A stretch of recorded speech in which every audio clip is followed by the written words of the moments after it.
So people have tried to make up stories about weird-looking humans for as long as we can remember.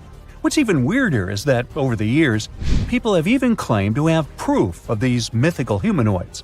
Like the Gorgadas, which were said to be a tribe that lived on islands near the Atlantic coast of Africa. The first time these people were mentioned in any sort of literature goes back to the 1st century. Not much was said about the gentlemen of the tribe, but the ladies sure were special. The women of this tribe were said to have hair all over their bodies.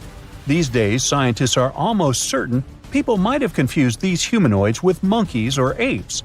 One Carthaginian general claimed he actually visited the islands back in the day and described the men as apparently being really fast runners. This strengthens the idea that these reports were of primates, not of people. It's normal to assume apes or monkeys would have bolted after seeing people for the first time, right? The location of the Gorgadas and their native islands is uncertain and has been described in different ways by writers over time. Pliny the Elder, a Roman scholar from the 1st century, wrote about another strange tribe. These people were called the Astami. Similar to the Gorgadas, they were said to be hairy people that lived in the upper parts of the Ganges River, near today's North Indian border. It was not their appearance that made them weird, though. Pliny wrote that these creatures didn't eat or drink at all, not because they didn't want to, but because they didn't have mouths. They got their nourishment from sniffing the scent of plants and apples. A strong scent could also have been very dangerous to them. As for their overall build, they were said to be thin and bony, mostly because they didn't consume any food. It's hard to believe these people did exist at some point, but there may be some historical facts to back this mysterious sniffing behavior. Some specialists believe that tribes located near the Himalayan mountains brought fragrant fruits and veggies on their travels. That's because smelling something nice can help with altitude sickness. In the past, travelers thought the nausea was caused by a bad wind and tried to cope by smelling onions, dried apples, apricots, and garlic.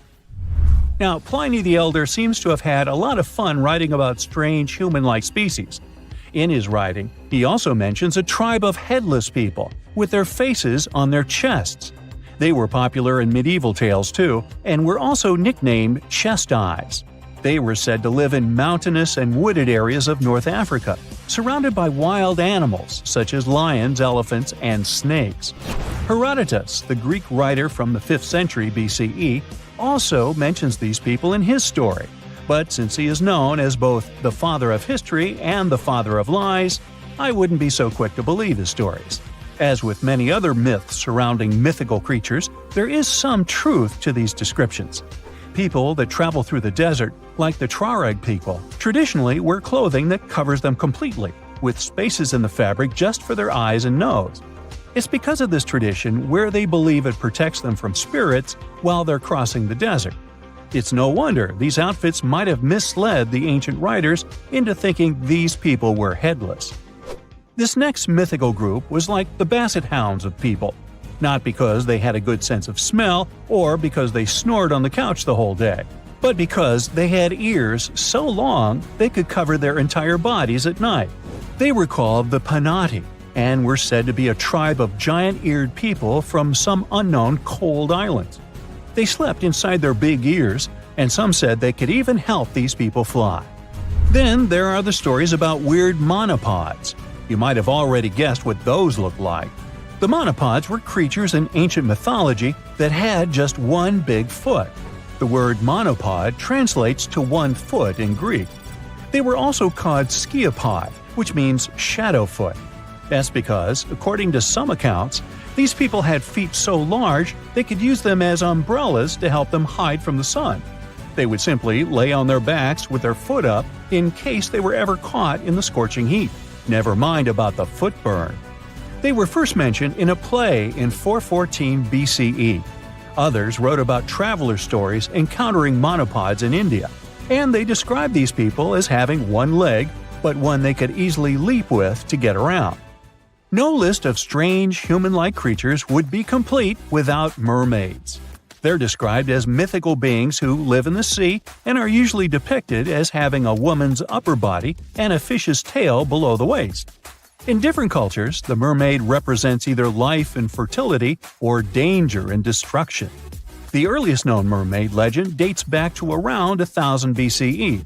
In this story, the spirit, Agartha, wanted to live in the sea, but her peers would not allow her to give up on her beautiful features.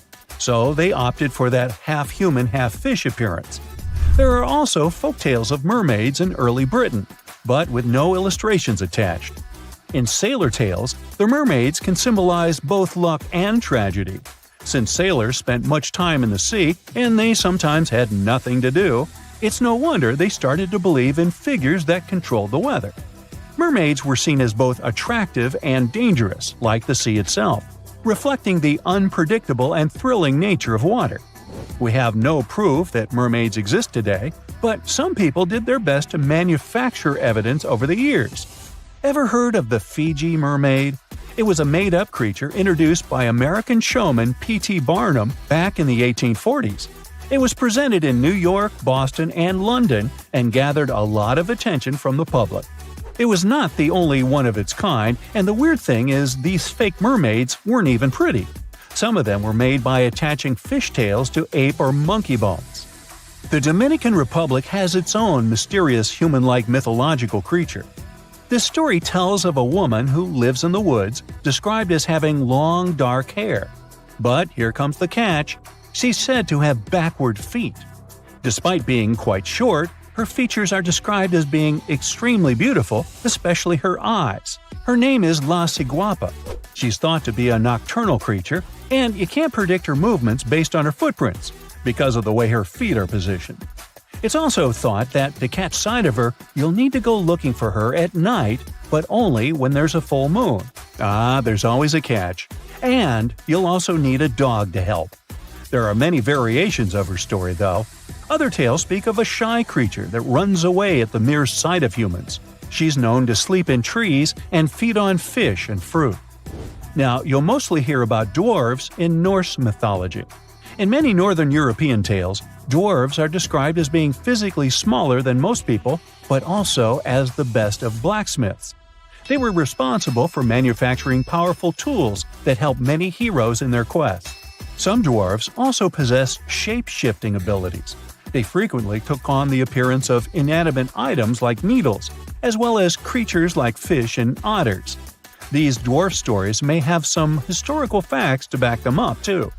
Back in the Bronze Age, miners located in southern Europe slowly ran out of tin, a material needed to make bronze. As they went searching for more supplies, they moved northwest, where more tin was available. These miners were shorter than most Northern Europeans, and their features included darker skin and bushier hair and beards.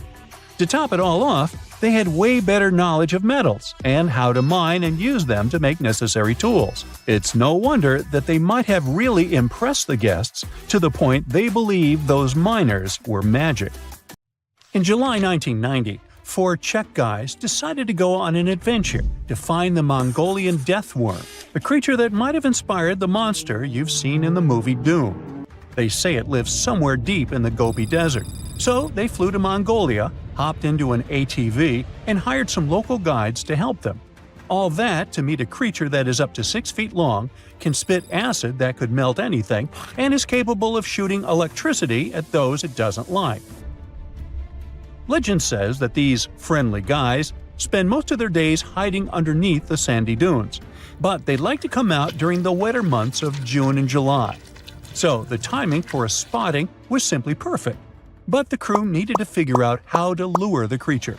Sadly for them, no one knew what the giant worm liked to eat.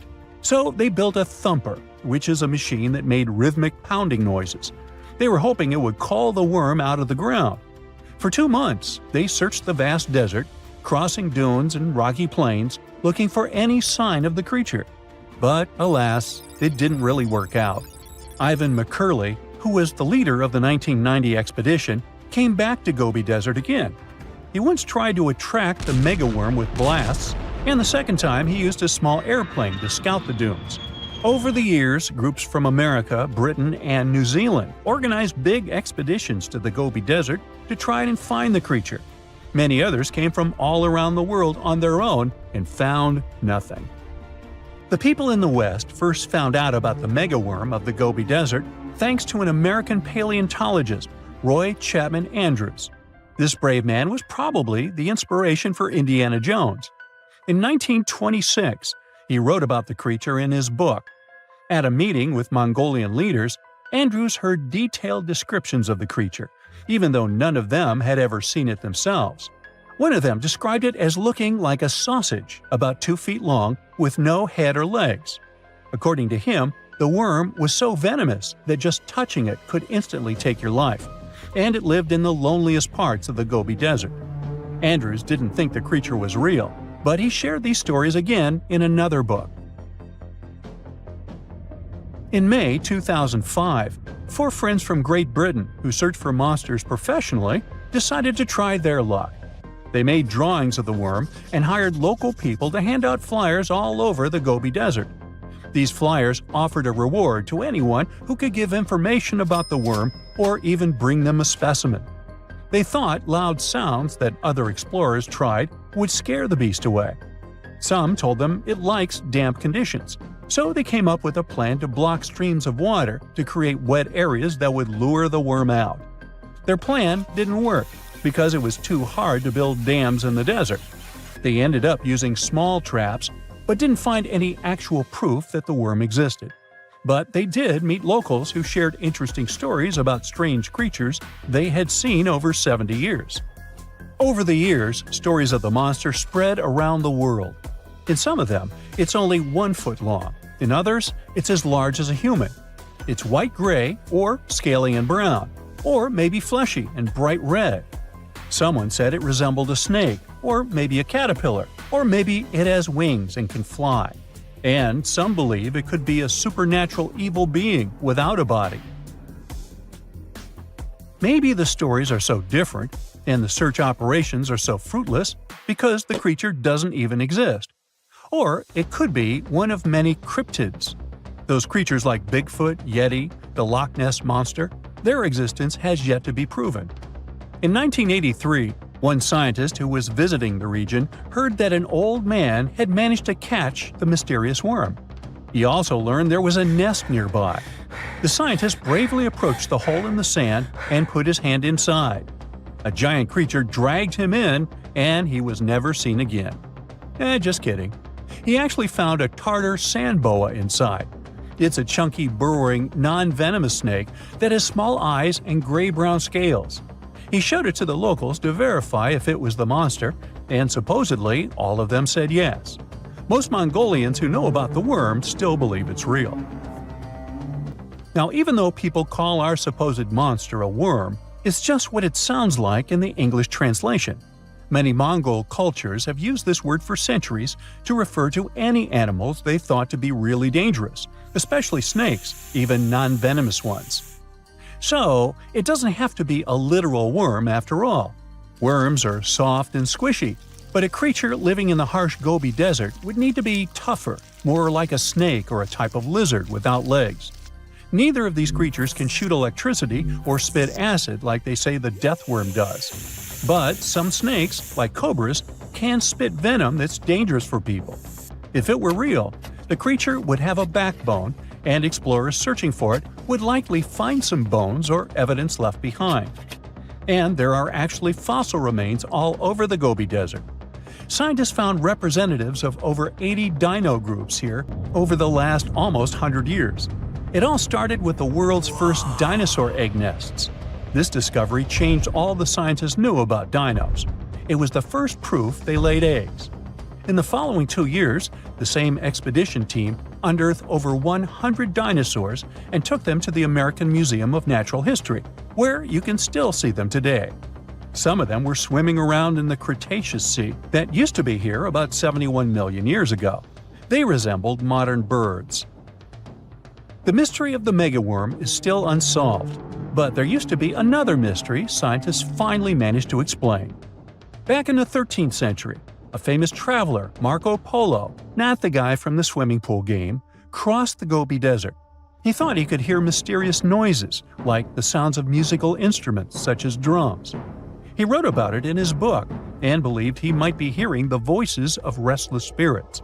Scientists call these noises singing sands or booming sands. Unlike the squeaky sound you might hear when walking on a sandy beach, these desert sounds are much louder, like a musical instrument playing deep, haunting notes. Over the years, people came up with all kinds of ideas about what caused the sounds, like underground water or winds making the sand vibrate. Not all dunes can do this, and scientists wanted to figure out why. Sometimes the winds might cause a small avalanche on the side of a dune, and then you can hear the magical sound start. But this is rare. So, to study it, scientists had to help the dunes sing. They climbed to the top of a dune and slid down on their backs, using their hands and feet to push sand down. As the sand tumbled, the sound started softly and got louder. They could even feel the vibrations with their hands. So they found out that for a dune to sing, a few special things need to happen. The grains of sand must be the right shape. The dune has to be big, and the sand must be very dry, so no singing after it rains. Inside the dune, there's a hard layer of packed sand that acts like a giant speaker. This layer bounces the sound waves back and forth, makes the noise louder and louder, and creates a haunting melody that can fill the desert air. In other words, the dunes can play tunes. Yeah, sorry, I couldn't help myself with that one. Now, let's assume that another species, whether humanoid or dolphin-like, could have existed millions of years ago. How do we find their traces? There was a Doctor Who episode about a non-human industrial civilization on Earth that existed long before us. These reptiles, called Silurians, were forced deep underground by a catastrophic rise of temperatures on Earth, and there they thrived for centuries. That inspired scientists to create the so-called Silurian hypothesis. If there was an advanced civilization before us, we should find their traces somewhere. Well, let's try. Climatologist Gavin Schmidt and astrophysicist Adam Frank decided to dive into this themselves. Like us, any technologically advanced civilization would be hungry for energy, so they looked for global effects that would leave a widespread mark.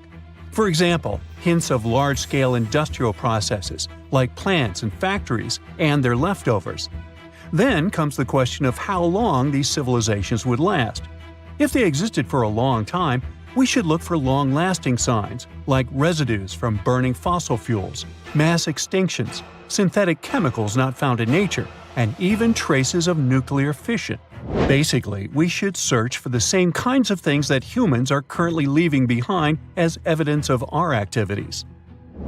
Unfortunately, this evidence isn't that easy to find. Let's imagine an unsettling scenario if humanity suddenly disappeared. Even though it seems like we've left a lot of changes on our planet, the future civilization millions of years from now would struggle to find any remnants of our existence. Why? Well, our planet has existed for 4.5 billion years. Complex life on Earth has existed for more than 400 million years.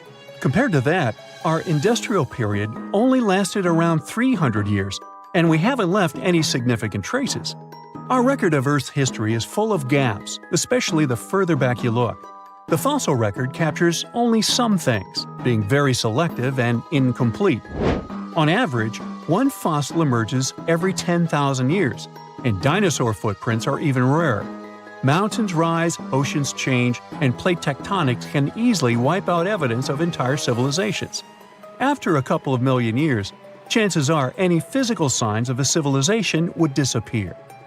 In order to find at least something, we have to look for things like odd sediment patterns or unusual isotopic ratios. Also, fossils mostly form in water, leaving us in the dark about creatures on land or in the jungles. So even if there was a technologically advanced society millions of years in the past, and even if they were far more advanced than us, we might struggle to find any clues of its existence. Frank and Schmidt try to understand how we could ever hope to spot signs of them. Discovering actual cities would be the ultimate proof of a Silurian-style civilization on Earth. But Adam Frank isn't too optimistic. Even now, our cities cover less than 3% of the surface, making it easy to miss ancient city ruins.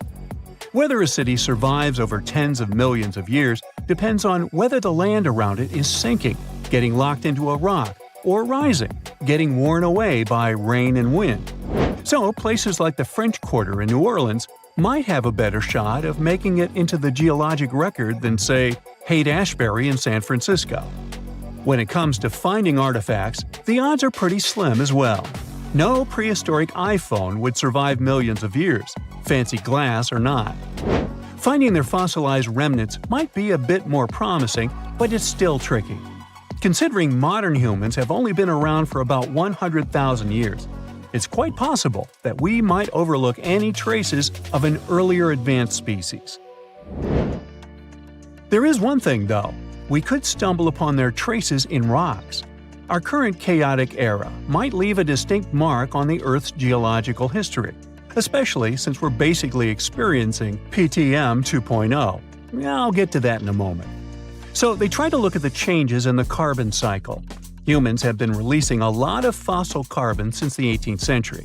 This leaves a special mark in the carbon isotope ratio, like a signature that shows the difference between carbon in living things, such as seashells, and carbon in lifeless volcanic rock. Scientists also look for signs in the way sediments are arranged. Large coastal deltas might mean that there were bigger rivers made by folks in this hypothetical civilization. Traces of nitrogen could suggest big-scale farming, where they used a lot of fertilizer. Spikes in metal levels in the sediment could mean runoff from heavy industries.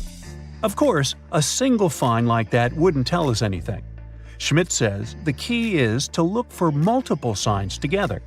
Without clear artifacts, the uniqueness of an event might show in various clues rather than a set of changes linked to a single cause. On a quest for Silurian-style clues, scientists even decided to check the Moon. Some astronomers find it surprising that no one has looked into this before. They even joked about the possibility of dinosaurs building rockets and leaving traces on the Moon or other celestial bodies.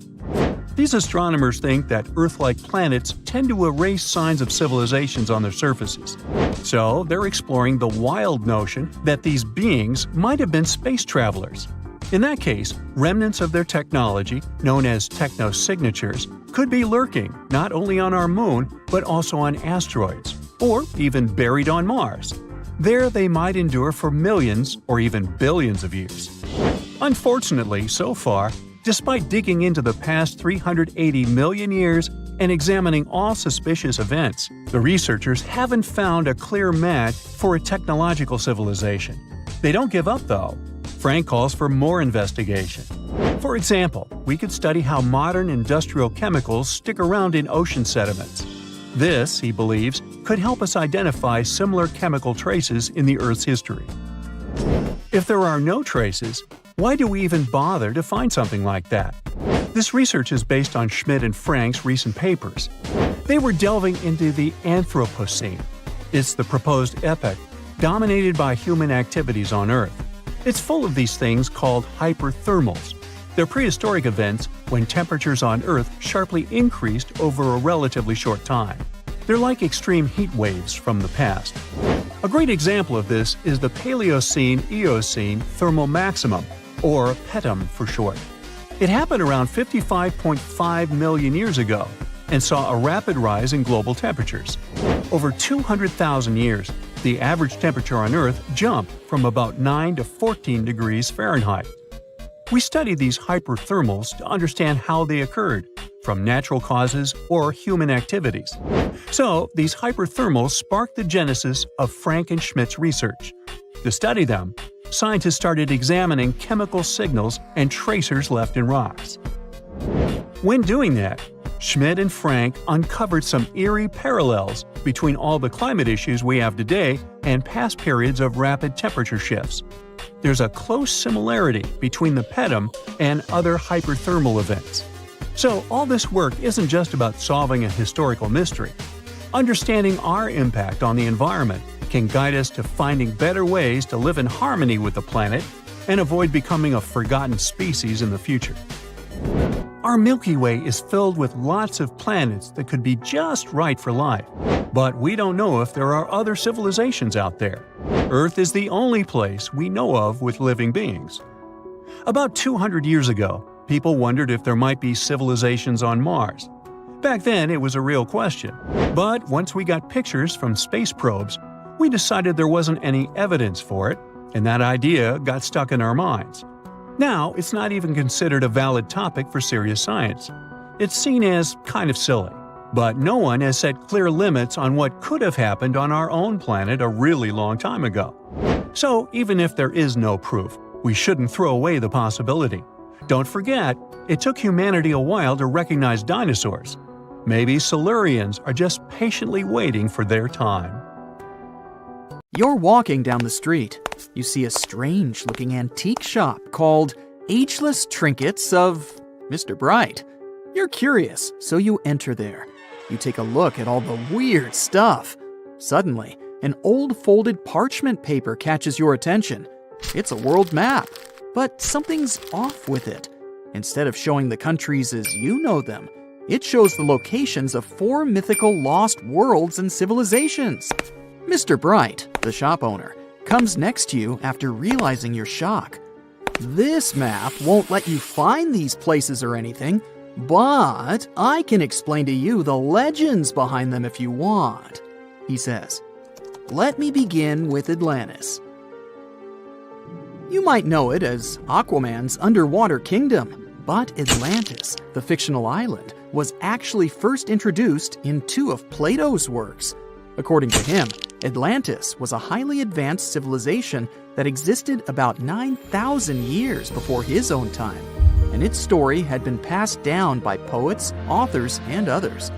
He wrote about Atlantis and its citizens to give a moral lesson and to teach about the dangers of arrogance, as well as the eventual downfall of those who are after too much power.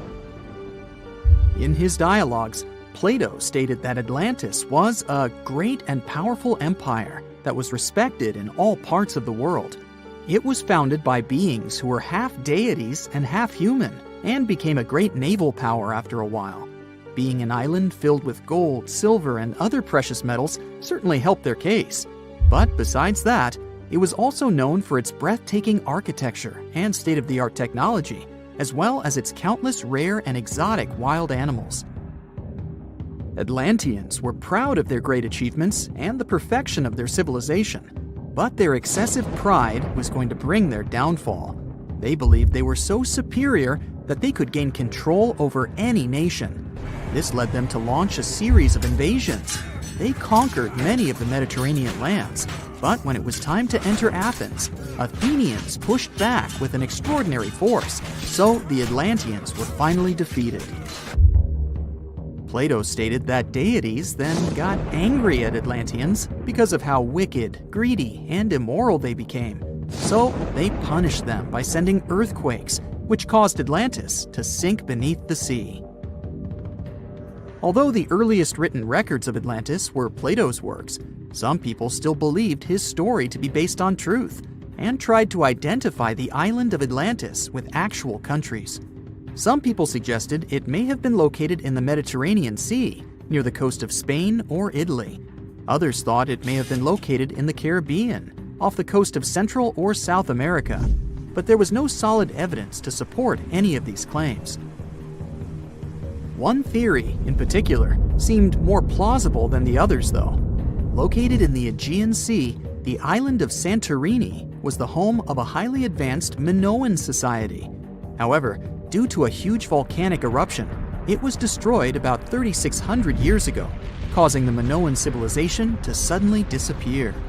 These similarities between the fictional Atlanteans and the historical Minoans made Santorini a good candidate for the speculations. Yet again, there were still major flaws with it, such as how the time when Plato said Atlantis was destroyed doesn't coincide with the time of Santorini's eruption. So Atlantis still continues to be regarded as nothing more than a popular legend in the scientific world.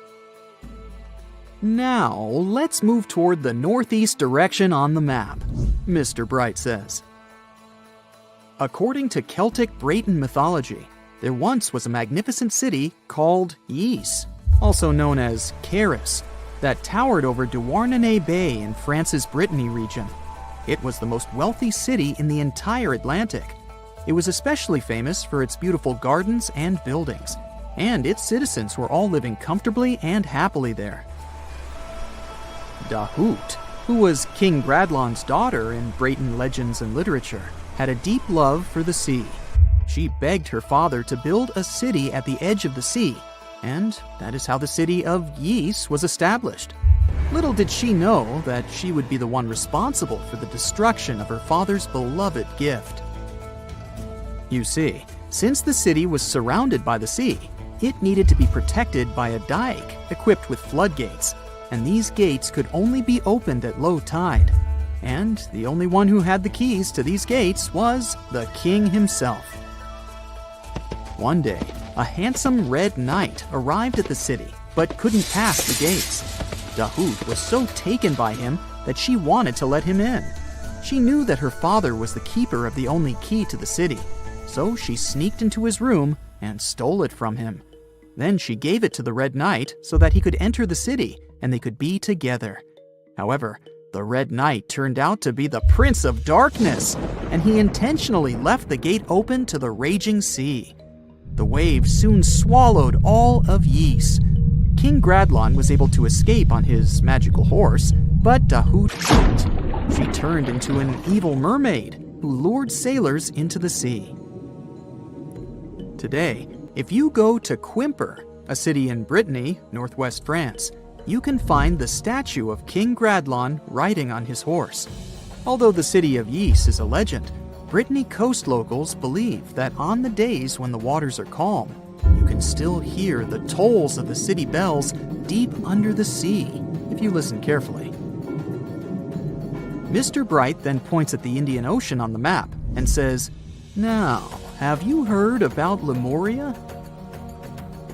Back in the mid-1800s, a few scientists suggested that there was once a continent that existed in the Indian Ocean, somewhere close to the south of modern-day Sri Lanka. The first one to popularize this theory was the British lawyer and zoologist Philip Lutley Sclater. In his paper, The Mammals of Madagascar, he stated that he found lemur fossils in India, and not in Africa. However, this discovery was extremely shocking to him because of the fact that lemurs' original homeland, Madagascar, is much closer to Africa. He proposed that this was possible only if some larger continent connected the two once. He stated that this continent must have eventually sunk to the ocean floor. He then named it Lemuria, and hence the theory was born. People who came after Sclater took his theory a step further and thought that Lemuria was also the home of an extinct race of humans called Lemurians, who had 4 arms and enormous bodies, and were also the ancestors of modern-day humans, as well as lemurs. Of course, as new scientific discoveries were made on plate tectonics, evolution, and the study of DNA, the theories regarding the fictional continent called Lemuria were debunked. The last fictional land on the map is Agartha, Mr. Bright says. Taking its roots from Eastern mysticism, one legend says there's a kingdom called Agartha that is located deep beneath the surface of the earth. It's where all 4 corners of the world are connected by paths and tunnels. It is said that there's a secret entrance into Agartha hidden in the Gobi Desert, and it's built by Agarthans themselves using advanced technology that can't be detected by us, the surface folks. According to some beliefs, Agartha exists to counterbalance the energies of those who live above the surface. While we live in a state of rush and heightened emotions, this world beneath us is the total opposite. Some even say that those who escaped Atlantis fled here to continue their lives inside the Earth's core. And yet, others think it's actually a land that's crawling with all kinds of monsters. But there's no need to be scared, since modern science proved Earth's core is not actually hollow and is a solid hot iron ball. So you can cancel your journey plans to the center of the Earth if you've made any. Thanks, Mr. Bright. Welcome to Rapa Nui, better known as Easter Island. It's a tiny speck in the vast Pacific Ocean, 2,200 miles away from the coast of Chile. This island is most famous for its eerie moai statues. This place is also home to one of the most mysterious writing systems in the world, called Rongorongo.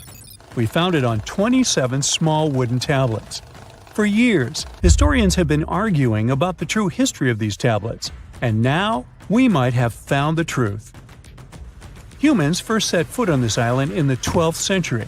For many years, it was home to the Rapa Nui people. They were pretty isolated out there in the Pacific Ocean until Europeans arrived in the 1720s. Europeans brought with them lots of troubles, leaving only a small fraction of the native population alive. Later in the 19th century, a missionary, Eugene Iro, went to the island and discovered the wooden tablets with intricate symbols carved on them.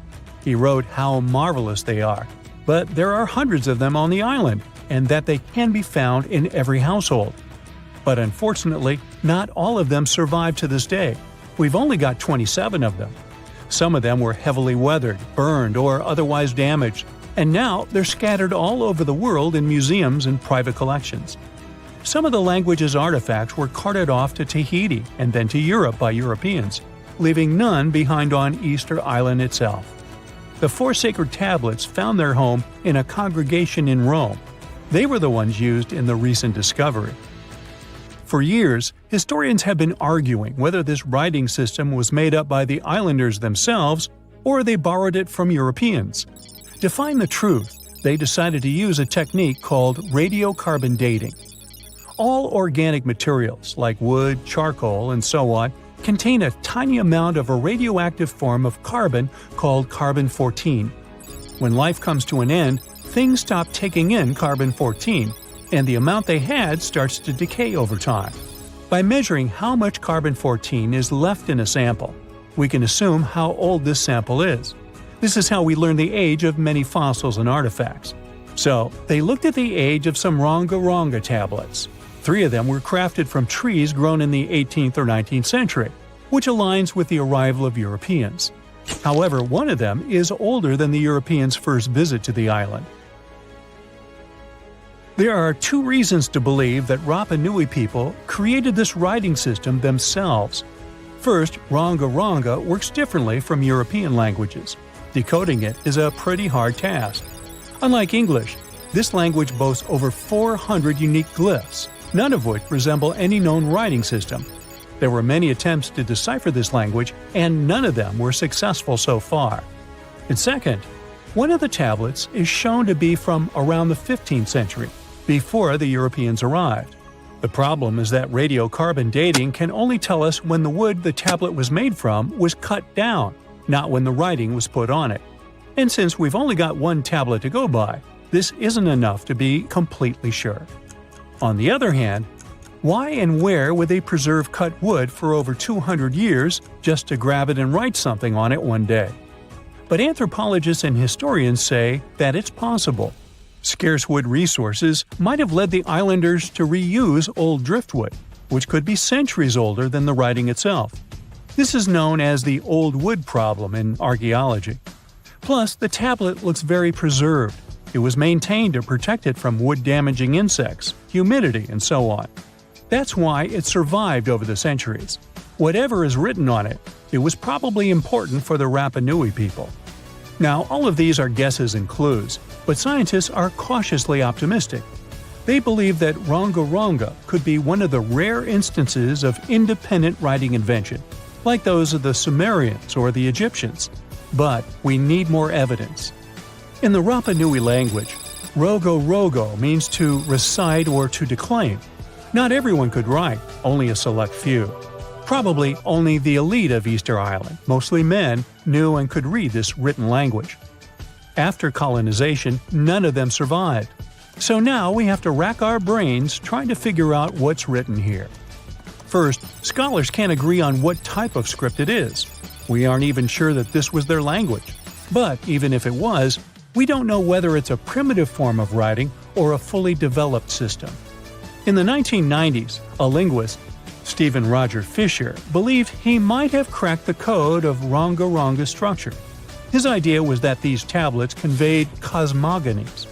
Cosmogonies are stories or narratives that explain how the universe was created and how natural phenomena came to be. They often come from ancient traditions and cultures, like those found in East Polynesia. The tablets could have talked about things like how the world began, where everything came from, and how different aspects of nature, like the stars or the mountains were formed. This would also explain why only the wise elite could write. Fisher thought that Rongorongo is a mix of logographic and semasiographic systems, which means that some symbols represent spoken words, while others represent ideas or concepts. But deciphering them would be very hard because it requires extensive memory and knowing context, because the symbols are more like hints than complete expressions. However, other language experts disagreed with his ideas, saying there were problems with how he put together his theory. Unfortunately, Fisher couldn't prove this hypothesis. Maybe these are just drawings. If we look at the tablets, there are some things that look recognizable: people, animals, plants, and geometric shapes. There are some birds. One of them looks like a frigate bird, which Rapa Nui people associate with the deity Maki Maki. There are also fish, centipedes, and so on, or at least these glyphs look like them. Could it be just art or a form of decoration? Maybe, but there are some problems. The glyphs show a high degree of complexity and structure. They also keep the same style. For example, there are several symbols that show something human-like with a raised hand. The only difference is different heads. As if it wasn't complicated enough, this unique writing style also uses a system known as reverse boustrophodon. This means that each alternate line is flipped upside down, resembling nothing seen elsewhere. We don't know why they would turn the tablet upside down after each line. But all this shows that they had some sort of system and organization behind these symbols.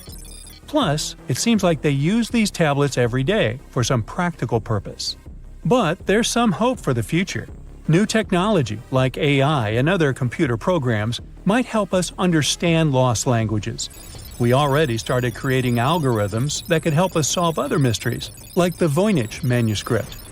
Academics even organized the Vesuvius Challenge, a machine learning competition that, in 2023, cracked the riddle of the ancient Herculaneum scrolls.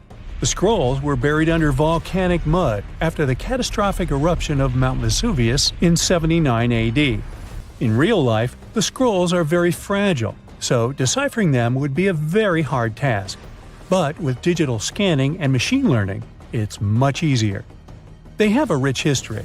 They most likely belong to the personal library of an Epicurean philosopher named Philodemus. These scrolls contain very important insights into Greek philosophy and Latin literature. If we decipher more of them, we'll learn more about the rich history of the Roman Empire. Imagine you get to be an archaeologist for the day. You'll travel the world to solve the mystery of long-lost civilizations that disappeared without a trace. Grab your chisel and fedora, and let's go. You arrive at the American Southwest, where an ancient mystery is waiting to be solved. You make your way to Chaco Canyon, just outside of Albuquerque, New Mexico. It's hot and dry in this deserted area. You're here to visit the ancient ruins of the Anasazi people. It's said that they were a thriving civilization that met a mysterious end.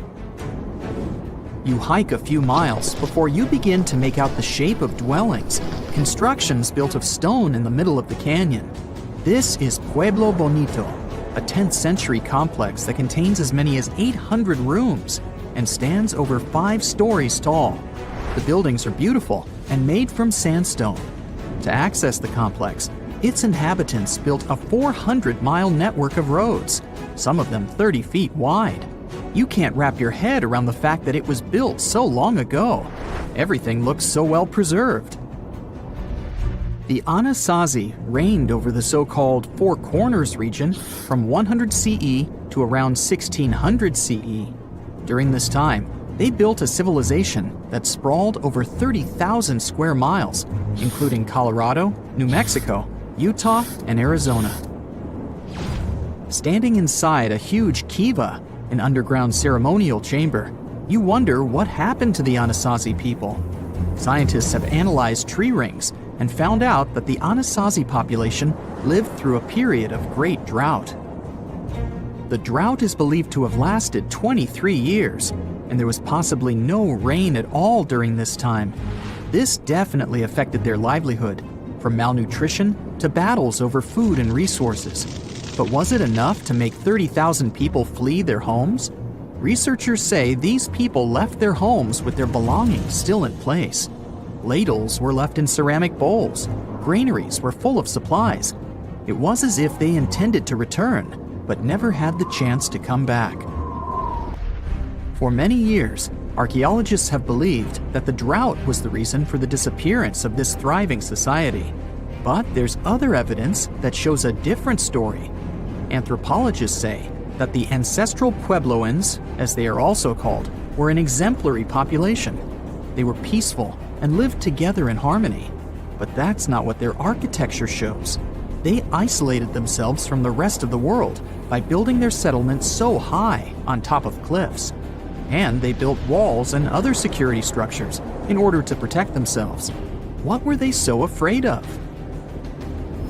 Recently, archaeologists began to study bone fossils of the ancestral Puebloans, and they found evidence that suggests that toward the end of their civilization, things might have gotten pretty bad. Evidence shows that local leaders were ruling using fear-based methods.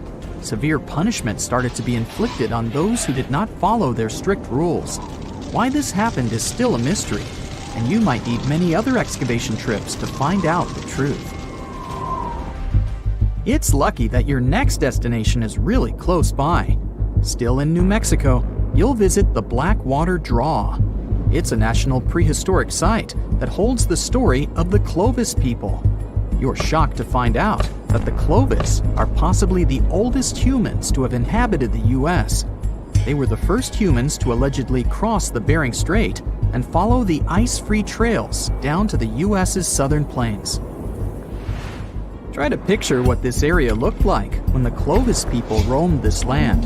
A huge spring-fed lake with mammoths, giant sloths, saber-toothed tigers, and bison much bigger than the ones we have today wandering around. The archaeological site you're visiting shows that the Clovis population were big game hunters. You're able to identify the bones of several mammoths and even the stone tools that our prehistoric ancestors used to hunt them.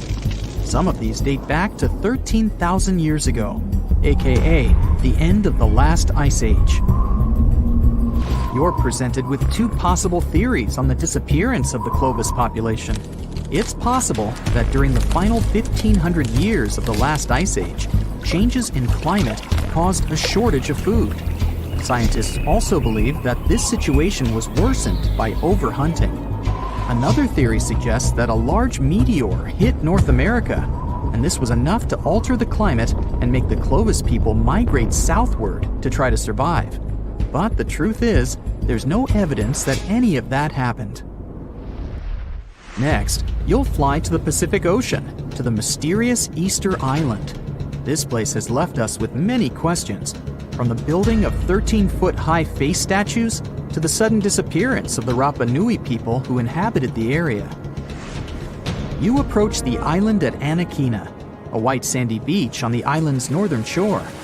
Researchers believe this area was one of the first settlements of the Rapa Nui. You could say you're standing at the end of the world, as you're over 3,000 miles away from South America and 1,000 miles away from the nearest island. Around 800 CE, when the first humans arrived, the island was an oasis. Today, the area is mostly deserted. You get your first clue on the fall of the Rapa Nui from an excavation pit you open at the beach. There's clear evidence of human presence: charcoal, tools, and bones, some of them belonging to rats. Bingo! When humans arrived at Easter Island, they brought along rodent companions. They probably didn't know this at the time, but these rodents would contribute largely to their demise. Rats love palm trees, which helped to deforest the natural vegetation of the island gradually over the years. But there's another clue. Looking into genetic data, you discover that South Americans came into contact with the Rapa Nui around 1722. What might have happened to this population is the same that happened to other more isolated groups. The contact with foreign groups brought about diseases that possibly led to the end of the Rapa Nui. To finish off your trip, you're headed to Cambodia. The country was once home to the great Khmer Empire from the 9th century CE to the 15th century CE. The ruins of this place are magnificent. Your main excavation site is the Plains of Angkor, built alongside the Mekong River. This huge site was the most important Khmer city at the time. Just FYI, Angkor actually means capital city in the Khmer language. The Khmer were able to build a huge network of roads connecting Angkor with the rest of the empire. And it's believed that up to 1 million people were spread throughout the Khmer Empire at its peak days. It was the largest pre-industrial city in the entire world. It's comparable in size to modern-day Los Angeles, just so you can get an idea. The Khmers were also master builders and engineers. They managed to build a complex irrigation system that helped their rice farming through the centuries. And to connect their cities, they built almost 500 miles of intricate highways and bridges. Oh, and not to mention the complex architecture of their religious buildings, such as Angkor Wat, one of today's most visited tourist sites in Cambodia. It took over 30 years to build, and it spreads over almost 500 acres. Back in the day, its towers were probably decorated with gold, but today, the site is a maze of vine-covered temples. Like your fellow researchers that came here before you, you're unsure of what caused this civilization to be wiped off the map.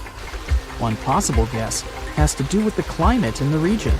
Strong monsoons might have caused massive floods and severe damage to the infrastructure, especially to the water system the Khmer people heavily relied on to survive. But another reason could have been regional conflict and immigration. Toward the end of the 15th century, the empire started to decline in numbers, and this could have weakened its strong power. You might not go home with many answers, but you've certainly learned a lot, huh? You decided to go scuba diving for the first time. The water is clear and the sun is shining on the seabed. You take a few selfies and the fish swimming by when suddenly the ocean goes pitch black. You look up and, oh my, what is that gigantic animal? It's definitely not a shark, not a whale. Is it a turtle? Yup, but fear not, it's not gonna hurt you. If you had lived on this same Earth about 72 million years ago, then maybe this could have really happened to you. Scientists have recently found the fossils of a gigantic marine turtle that could have grown as big as 12 feet. If you don't have any idea of how big that is, let's see some examples. That's the average length of a hippopotamus, 6 golden retrievers, or 2 Michael Jordans stacked on top of each other. The turtle's scientific name is an homage to that old-school sea monster called Leviathan. Maybe you remember this from old-school history lessons. The Leviathan is supposedly a mythical creature that would swallow entire ships or people that were deemed too greedy by the creature. Can you imagine being swallowed by this humongous sea turtle? No, thank you. The fossils of this gigantic creature began to be excavated between 2016 and 2021, all the way in northeastern Spain. The first fossil was located by a hiker in the Spanish Pyrenees, and it was around 8 inches long. The pelvis of this turtle alone measured around 35 inches. It would definitely be one of the biggest turtles today if it hadn't gone extinct. FYI, the largest living sea turtles today can reach up to 6 feet in length, which is already pretty big. Now, how about a gigantic prehistoric scorpion? I bet most people here are not huge fans of these creatures, especially since they're poisonous, which is why the thought of a 9-foot-long aquatic scorpion might be the stuff of nightmares. Let's just say that if they hadn't gone extinct some 400 million years ago, lakes and rivers would be much more dangerous places for humans today. These gigantic insects were considered to be apex predators in their time, hunting everything from fish to other animals, even of their own kind. Yikes! I got goosebumps just imagining these creatures. Should we thank the asteroid that hit our planet now or later on in this video? Another prehistoric animal that would shock humans if it were still alive is the so-called Megatherium, a gigantic sloth. This huge sloth is believed to have grown up to 20 feet long, and its weight could be up to 8,000 pounds. It was found in the woodlands and grasslands of South America. The creature used to stand on its 2 feet in order to reach leaves on high branches. These giant sloths had huge claws. They helped them climb trees. I gotta say, I feel uncomfortable imagining these elephant-sized sloths climbing trees. Oh, of course, some dinosaurs will make our super-sized creatures list. But before that, here's a fun fact. Did you know some dinosaurs are still alive today? Scientists have proven that birds are classified as theropod dinosaurs. Such infamous creatures as the T-Rex and Velociraptor belonged to this group. I'm sure you've heard these names even before you watched Jurassic Park. The Velociraptor is that scary dino that breaks into the kitchen. Well, they evolved, gained some feathers, and turned into various species of birds we know today. That means that any bird from chickens to those little blue ones is a direct descendant of dinosaurs. Now, does the name Spinosaurus ring a bell? You can see this huge dinosaur in some museums today. Its fossils, I mean.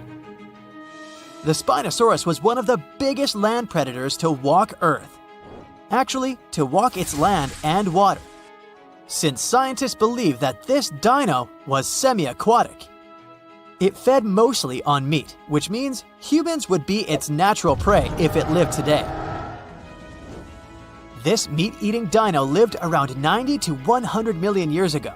It was about 60 feet long, 12 feet high, and weighed up to 22 tons. Its head was around the size of 8 bowling balls and was shaped like a crocodile's face. Basically, the Spinosaurus was a big African elephant with the face of a crocodile. Just kidding. But that would look funny though, wouldn't it? A much more attractive dino was this guy. It's considered to be the largest dinosaur that has ever lived on our planet. What made it so big was its extremely long neck and very long tail. You wouldn't want to stand behind this creature, believe me. If it decided to swish its tail, you'd get catapulted very far away. This creature lived around 100 million years ago, and its fossils were first found in Argentina around 2012. The dino measured 120 feet from head to tail, which made it almost as big as an American football field in width. And have I mentioned it weighed almost as much as a space shuttle? A staggering 75 tons. If it had been a carnivore, it would have probably been the greatest predator. But this big guy was a peaceful herbivore that had such a long neck that it could eat leaves from high trees. Cute, right? We must also talk about the Shastasaurus. As the name suggests, this animal is popularly known as the Mount Shasta lizard. Even though it was a marine reptile and probably never set foot on the mountain itself, this dino was usually around 23 feet long, but there was a specific strand of this species that could get as big as 69 feet long, about the size of the great blue whale.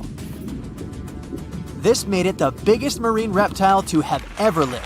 A fun fact about the Shastasaurus is that scientists believe it didn't even have teeth, which means it could only feed on soft-bodied prey, such as squid, for example. The next animal on our list is the blue whale. Believe it or not, the biggest living animal on Earth actually started small. These days, the average mature blue whale can reach up to 100 feet in length and weigh up to 200 tons. That's more or less the weight of 40 elephants put together, or 30 Tyrannosaurus rexes, or 2,670 average-sized people. Blue whales have to eat up to 50 million calories per day to support that body. That's the equivalent of 30,000 Big Macs, just FYI. But blue whales weren't always this big. they actually evolved from a four-legged mammal that lived on Earth around 48 million years ago. Their ancestor was called Pachycetus, and it was only 6 feet long. Here's a fun fact. To be able to live in the water as one does today, the blue whale had to go through some intense adaptations. A blue whale can replace up to 80 to 90% of oxygen in its lungs each time it takes a breath. A human replaces only up to 15% for comparison. It allows these animals to dive for up to 1 hour at a time, down to a staggering depth of 330 feet. Elephants were bound to make the list.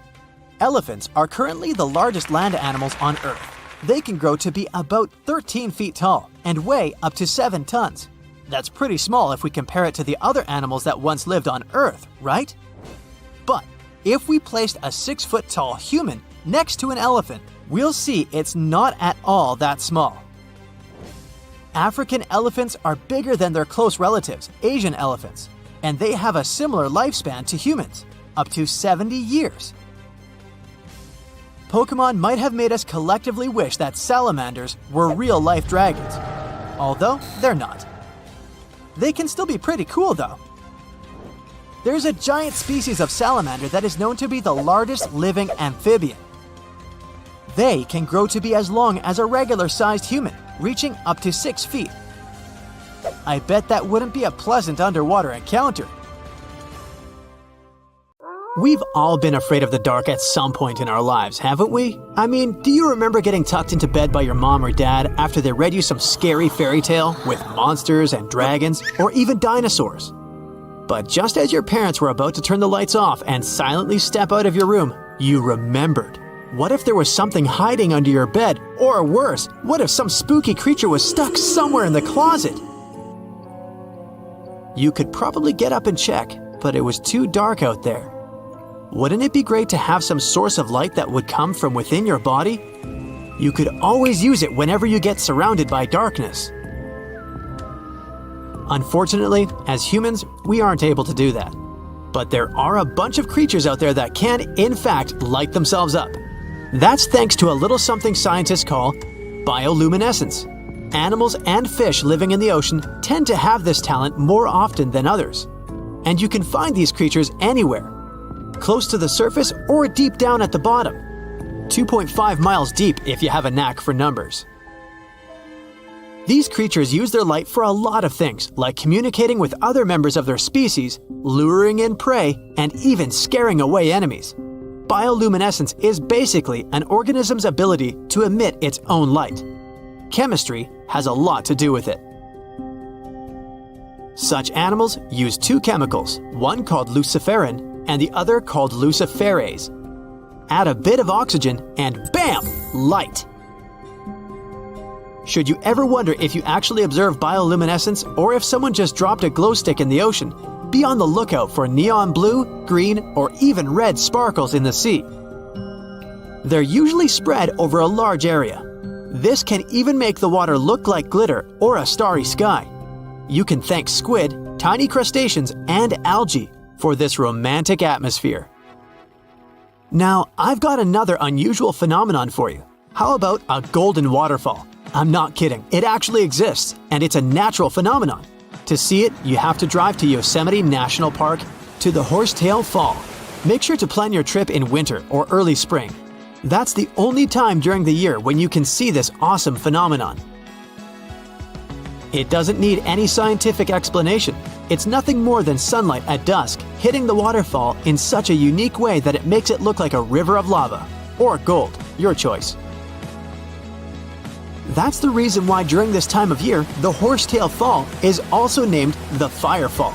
Unfortunately, this phenomenon is becoming less and less visible within the years, mostly because of drought and other issues connecting with the melting of snow. So, should you ever decide to visit, keep an eye on the waterfall since the effect is very brief. Ever heard of a dirty thunderstorm? It's also called volcanic lightning. Apparently, specialists looking into the phenomenon have yet to fully grasp what it is. When a regular thunderstorm happens, particles with positive and negative charges collide, hence the giant spark we call lightning. it also makes a lot of noise, which you can recognize as thunder. But when a volcano is erupting, some of the volcanic ash particles get electrically charged, and while getting projected into the air with a huge force, they collide and cause electrical discharges. This whole process makes it look like there's lightning coming from the volcano itself. Imagine all that ash, gas, and smoke coming from the crater, and then add some electricity to the mix. It'll make the whole picture look really bizarre. No wonder this phenomenon is called the dirty thunderstorm. Now, how about clouds that look like waves? Those are called asperitas clouds, and they're actually quite close to the ground, unlike your regular day-to-day clouds. The name comes from the word aspero, which in Latin translates to rough or uneven. On rare occasion, you may spot such clouds when the weather is calm, but they're mostly associated with thunderstorms. These clouds appear during unstable atmospheric conditions, and surprisingly, they don't produce rain. Even though they do resemble dark storm-like clouds, they also create random patterns, tricking your eyes into thinking you're looking at the surface of the sea from under the water. Another impressive kind of cloud is called mammatus clouds. What makes them so special is a series of bulges emerging from the base of each cloud. One such cloud enters a level in the atmosphere where the wind direction changes. You can see these wave-like patterns in the sky. Australia is the place for you if you like surfing, but not all the waves you can catch there are made of water. Near a town called Haydn, there's a mysterious wave made out of rocks. This granite formation supposedly dates back to 2.63 billion years ago. That's way before dinosaurs started hanging around the planet. Standing at 49 feet high and 360 feet long, the wave was formed as a result of two processes: weathering and erosion. There's softer sediment at the base of the wave rock, which was chemically weathered by groundwater. Winds and rain did the rest of the job, causing the erosion of the rest of the formation. Its red, yellow, and gray stripes are made of iron hydroxide, carbonates, and other chemical compounds that were washed down by the rain. You've made it to Australia, so stick around a bit more. There's one more location here that seems unreal. You'll need to fly over this one, however, if you want the best picture. In the western part of the country, surrounded by green woodlands, there's a series of lakes. They're all a staggering shade of bright pink. Out of them all, the most famous is Lake Hillier, a 2,000-foot-long reservoir. It's surrounded by both sand and a forest of eucalyptus trees. This makes the cartoon-like hue of the lake stand out even more. One of the many theories explaining the color of these mysterious lakes is connected with algae. These algae appear to gather high levels of a substance called beta-carotene, which has a red-orange pigment in it. Another explanation involves haloarchaea. Those are microorganisms that sometimes look red. Even if you don't enjoy flying, the lakes are great for taking a swim. They're not toxic, even though they have loads of salt in them. This means you'll be able to stay afloat easily, and the water won't damage your swimsuit. During winter up north in Canada, a bizarre phenomenon happens at Lake Abraham in Alberta. Underneath the frozen surface, you can spot some weird objects that look like frozen jellyfish. It's definitely not the case, as these creepy formations are just frozen methane bubbles. Those are pockets of gas that were trapped underwater and got stuck there after the lake had frozen. They appear when leaves and grass fall into the water and bacteria digest them. This process transforms them into methane. This phenomenon is as beautiful and strange as it is dangerous. The pockets of methane can easily become highly flammable. When the temperatures rise during the spring, the ice melts and these bubbles start popping and fizzing. It's a spectacular sight to observe. Picture a lake filled with soda. Remember not to bring any source of fire. It can be very dangerous for visitors. You can check out these types of lakes all across Canada's Banff National Park. Nature often tends to make its own music. Just listen to the sound of crickets at night or the soothing noise of a waterfall. But in Bucks County, Pennsylvania, there's a strange geological phenomenon which takes nature soundtracks to a completely different level. These are called the ringing rocks, and scientists still can't explain their unusual behavior. If you strike these rocks with a heavy object, like a hammer or another rock, the stones will make a ringing sound, as if they were hollow, but they're not. What makes the ringing rocks even more bizarre, apart from the mysterious sound they make, is that no animal wants to hang around there. Even though the rocks are surrounded by a thick forest, scientists haven't managed to trace any animal activity in the area yet. Even more striking is the fact that despite all the trees around the rocks, you won't find any leaves lying on the boulders. What makes these rocks so unappealing for both animals and vegetation is still up for debate. At some point in its long and very interesting history, our dear planet Earth was sort of snoozing, just doing its planetary thing, spinning around the sun. And then, bam, life starts getting fancy. Plants and animals start strutting their stuff, showing off their complexity. Fast forward a bit, about 65 million years ago to be exact, and a cosmic disaster strikes, or at least that's what we presume. An asteroid probably smashed into Earth, wiping out the dinosaurs and other big animals. We can't pinpoint specifics about the asteroid, but we do know that it was extremely large and it crashed into our precious planet, creating a dusty mess that settled everywhere. You can still find remnants of that dust layer in sedimentary rocks today. If you dig beneath it, you'll uncover a whole bunch of fossils. These prehistoric creatures were living it up before the asteroid crashed the party. Think of it as the planet going on a cleaning spree, leaving a bunch of empty spaces waiting to be filled. And guess who took the opportunity? Mammals! These furry little critters were the ones to rise to fame. But why is it that this disaster became such a great opportunity for mammals? It's pretty simple, actually.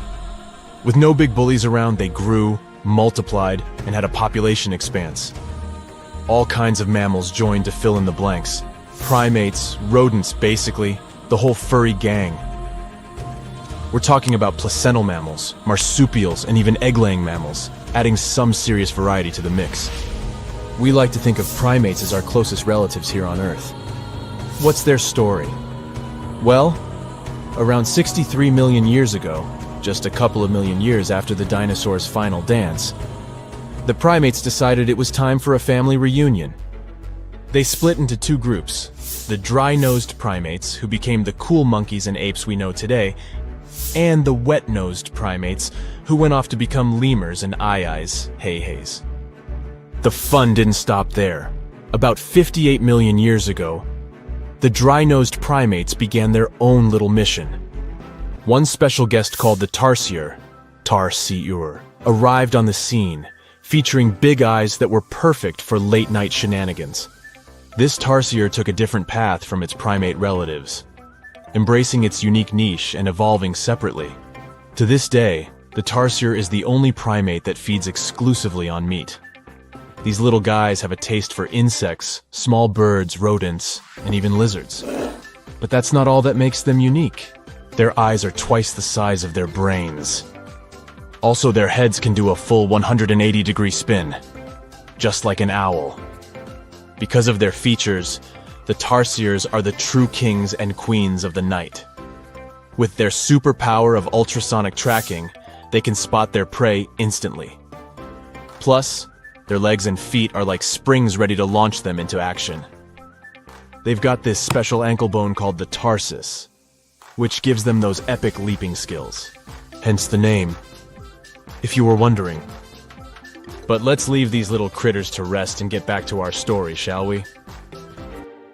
About 55 million years ago, the Earth cranked up the heat, literally.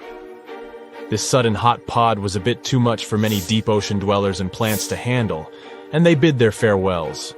But hey, every goodbye is an opportunity for something new, right? The oceanic mammals known as cetaceans saw their chance and took it.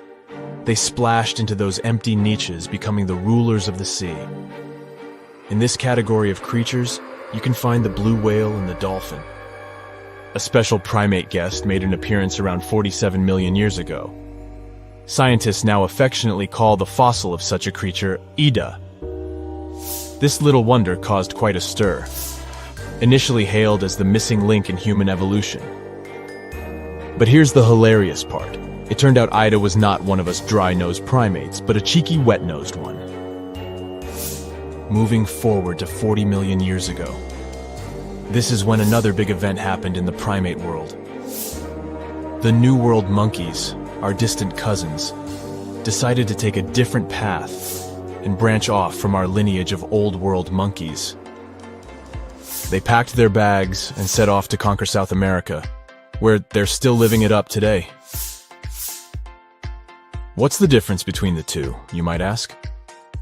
Well, one crucial thing that sets them apart is the fact that the Old World monkeys had nostrils that pointed downwards. Around 25 million years ago, another troop of apes entered the scene, and these guys had something special: the lack of a tail. These unique creatures would go on to become our closest relatives. We're talking apes and great apes, the cool gang who share a whole lot of genetic similarities with us.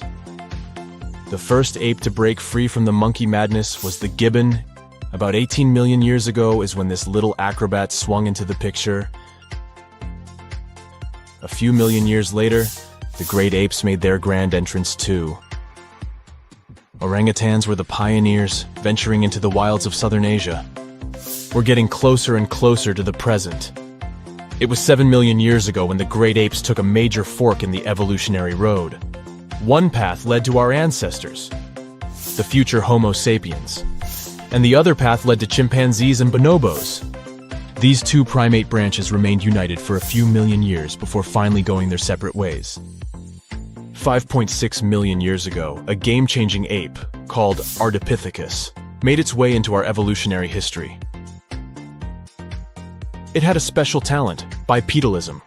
That's right, this was one of the first apes to walk on 2 feet, probably making its primate buddies raise an eyebrow or two.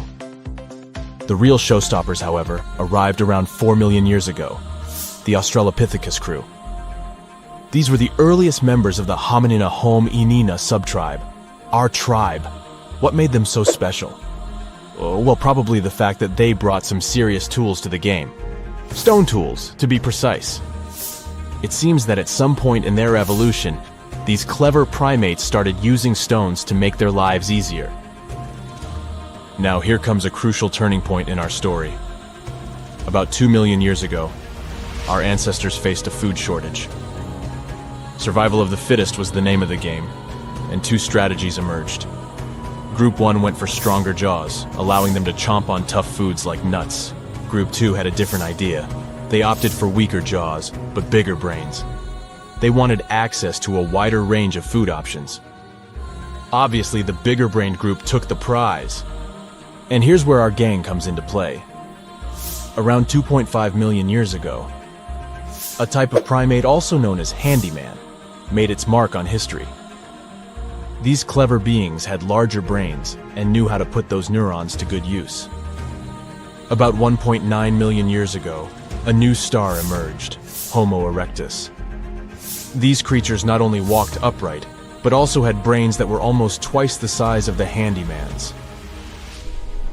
They took the world by surprise, becoming the first of our direct ancestors to venture out of the African continent.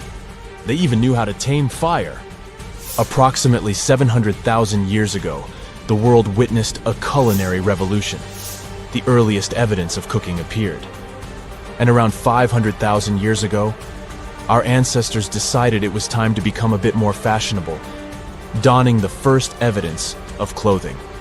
Our very own species came to be just 300,000 years ago. Told you we were late to the party. But the world was never the same after the appearance of Homo sapiens, the anatomically modern humans. Alongside our other relatives, we emerged, ready to conquer the world with our innovative minds and complex societies. The exact path of our evolution remains a bit of a mystery.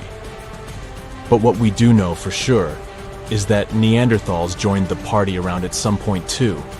As Homo sapiens flourished, so did our capacity for language. Modern speech is believed to have emerged almost hand in hand with our species. We started expressing ourselves, sharing stories, and shaping the world with our words. So, there you have it. It took 13.8 billion years of cosmic history for humans to make their entrance. Think about it. 99.998% of the time since the Big Bang, we weren't even around. Our species, Homo sapiens, is the toddler of the Earth's family, existing for just the tiniest fraction of the universe's timeline. Yet, in this blink of an eye, we've managed to unravel the entire story that led to our existence. The story won't end with us. It's an ongoing saga, still being written with every passing moment. Amongst the swamps lives a strange bird with a Dutch clog for a beak. It screeches a high-pitched whine, notifying other shoebills that this is its area when it comes to food. Its eerie calls add to the surrounding roars of dinosaurs in the distance. It's not hunting dinosaurs though, of course, but snakes, fish, lizards, and frogs amongst the reeds. This bird continued to survive even as the dinosaurs left this world. Fossil records of the shoebill date back to 65 million years ago, and today it continues to hunt in a similar environment. Although once widespread, today its restricted habitat is within several countries in Africa. The shoebill stands up to 60 inches tall, and its broad wings are built for soaring across the plains. But the main feature of the shoebill is, of course, its beak.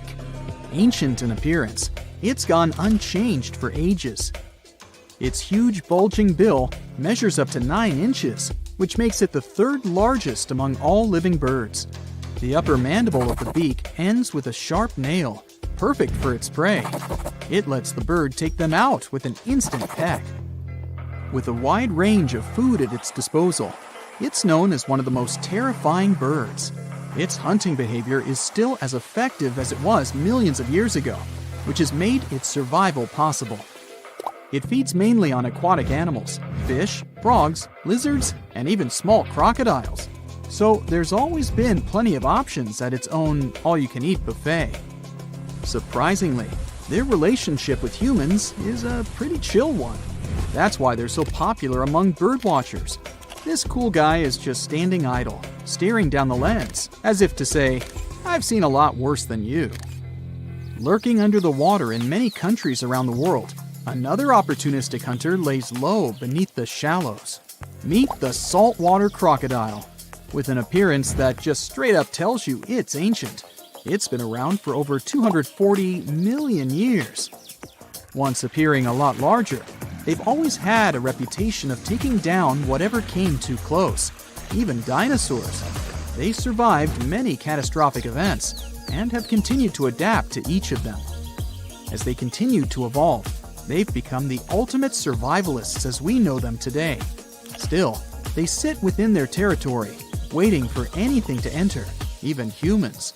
They grow up to 20 feet and have a powerful bite that's stronger than any other animal. 30 times stronger than your bite, just saying. Anything that ends up in its toothy cage can't escape. With scales and armor plates protecting it, there isn't an animal on Earth that hunts it, making the crocodile the ultimate apex predator. As per its name, it's also adapted to salt water, providing it with useful salt glands, something its alligator cousins don't have. And that's how they're able to swim enormous lengths out to sea. Their routes follow ocean currents, and they aren't afraid of bypassing the shark-infested waters. Not even the great white would mess with this one. The distances they've traveled measure up to 390 miles, and they're capable of reaching speeds up to 18 miles per hour. Just another reason not to swim in the sea, right?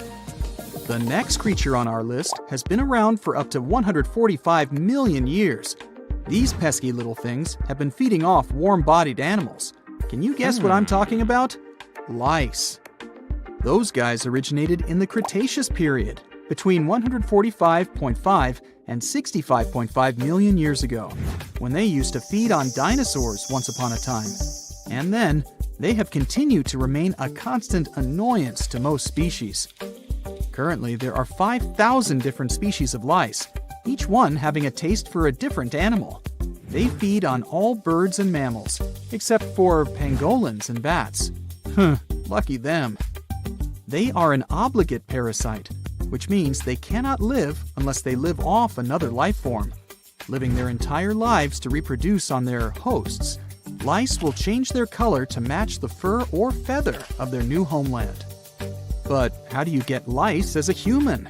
Well, it's purely by luck or bad luck. They usually choose to leave when their original host has passed on. They seek a free flight from a nearby fly, grabbing onto its legs and hitching a ride to the new homeland. Within 4 small islands in Indonesia lives a powerful beast, a reminder of the megafauna period. Meet the Komodo dragon. Reaching a length up to 10 feet, it's a master ambusher. Its hunting method involves tracking down prey, then injecting venom into it.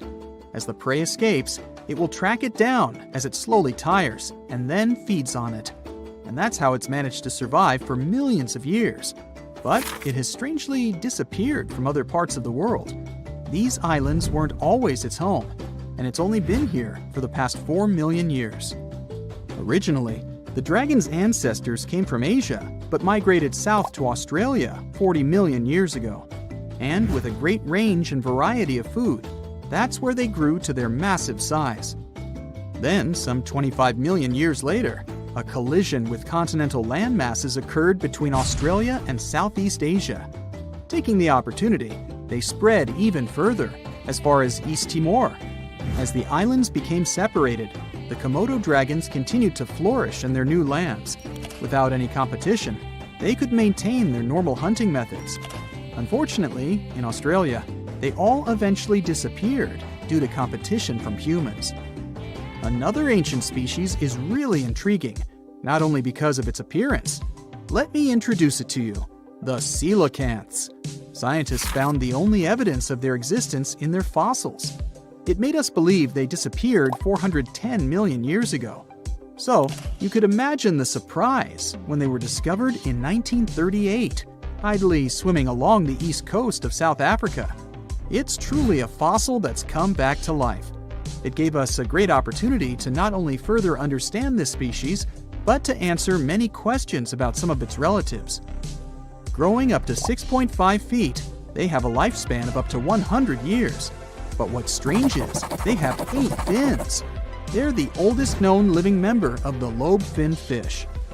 They are so ancient that they're more related to amphibians, reptiles, birds, and even mammals than to the ray-finned fish we know.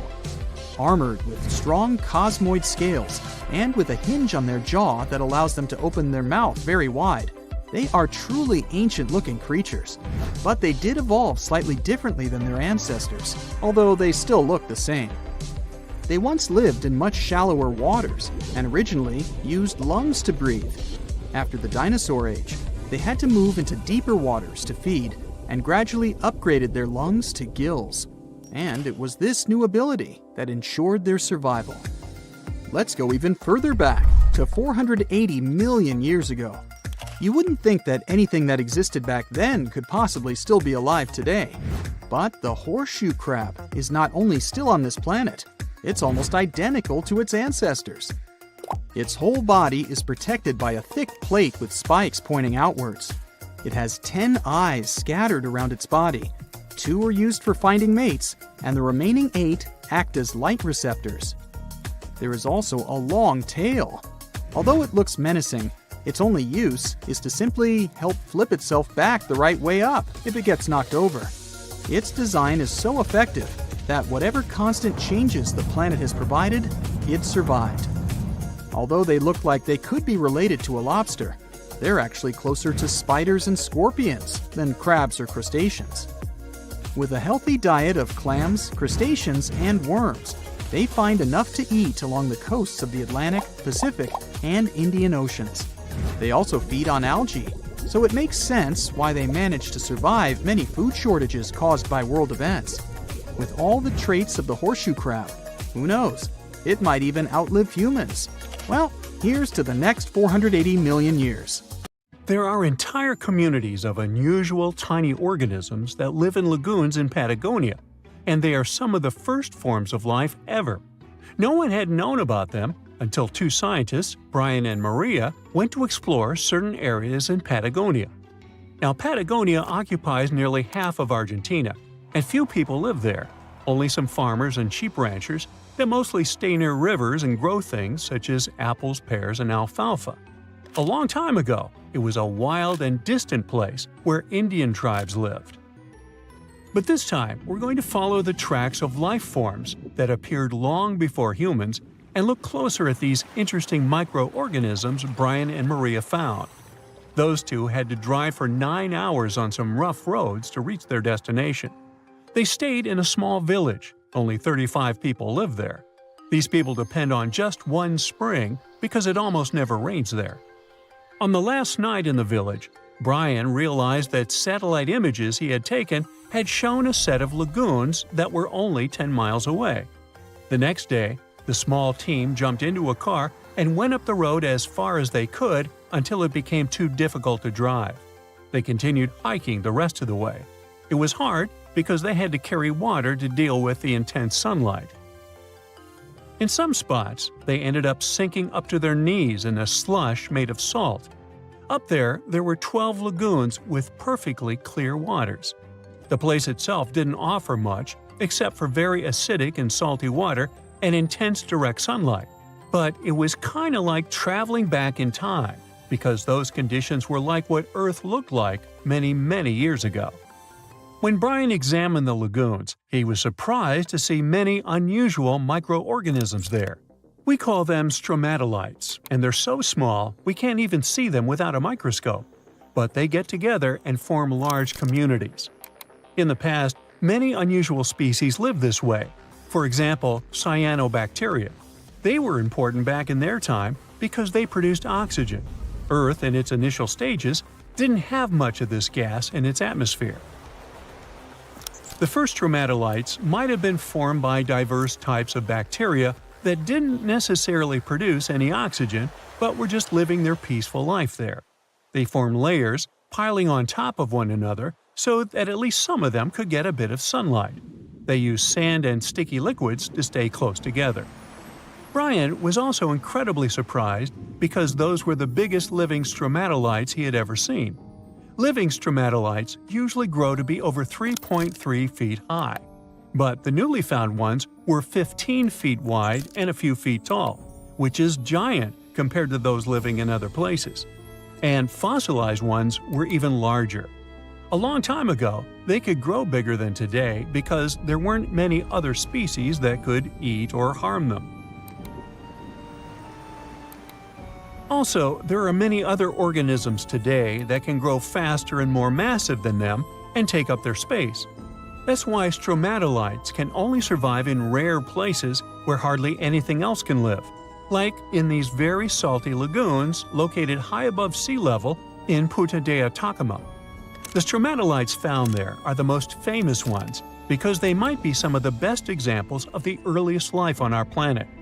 But they're not actually the first form of life on Earth.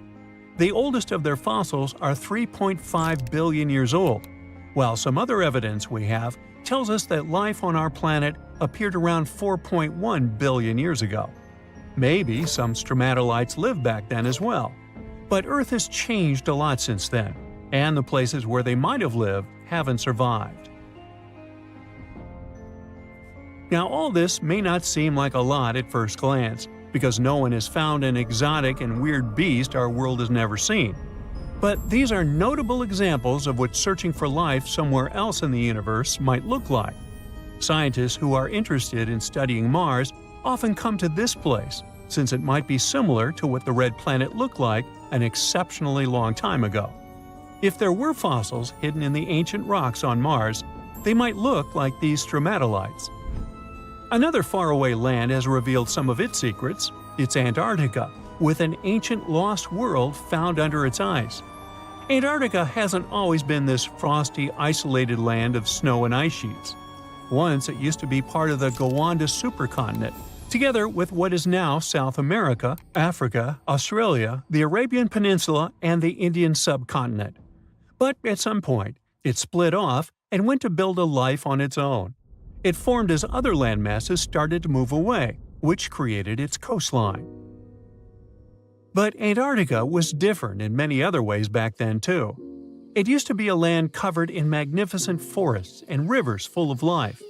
Scientists use radar and satellites to explore a mysterious world hidden under the ice there. This ancient land, which is close to the Indian Ocean, is as big as the U.S. state of Maryland or Belgium. It's more than 14 million years old. Some studies say that this area formed over 34 million years ago, which was way before Antarctica got into its deep freeze. At first, temperatures there were higher, possibly like the weather in Patagonia or the cold, temperate rainforests of Tasmania, New Zealand, or maybe even more tropical than that. But as the climate became cooler, small glaciers started forming on hills close to the rivers. Valleys sunk deeper because of all that ice covering them. And then, temperatures dropped even lower, and a giant layer of ice covered the entire continent, hiding those old glaciers. Rivers shaped this lost world a long time ago, way before it ended up covered in ice that's almost 2 miles thick in some spots. Scientific studies of this area showed that those landscapes had been full of highlands and mountains. The ice that formed over Antarctica made the whole area very cold, so the landscape couldn't erode anymore. This means everything has remained basically the same and untouched under the ice for millions and millions of years. What's interesting is that we know less about this land hidden under the ice than about the surface of Mars. One way to explore it would be to drill through these ice sheets to check for samples of sediments below. They could tell us more about the ancient flora and fauna frozen underneath. It's not a new method. A similar method was used to collect 2-million-year-old samples in Greenland. Australia has a secret world too. Ancient organisms were found hidden in rocks in the northern parts of the continent that are about 1.6 billion years old. These microscopic things are part of a family called eukaryotes. The members of this family that exist today include plants, fungi, animals, and even those tiny organisms with just one cell, such as amoeba. All living things with nuclei in their cells, including us, can trace their family tree back to one of the oldest members of this family. That one is called the last eukaryotic common ancestor, and it lived more than 1.2 billion years ago. Those ancient organisms were more complex and bigger than bacteria. Maybe they were the first predators on Earth, hunting bacteria. You're an adventurer looking for a golden hourglass hidden in the jungle of an exotic country. Finally, you find the artifact. Someone starts shouting as soon as you grab it. "Stop! This is the police! Hands up!" You look around and see 2 officers.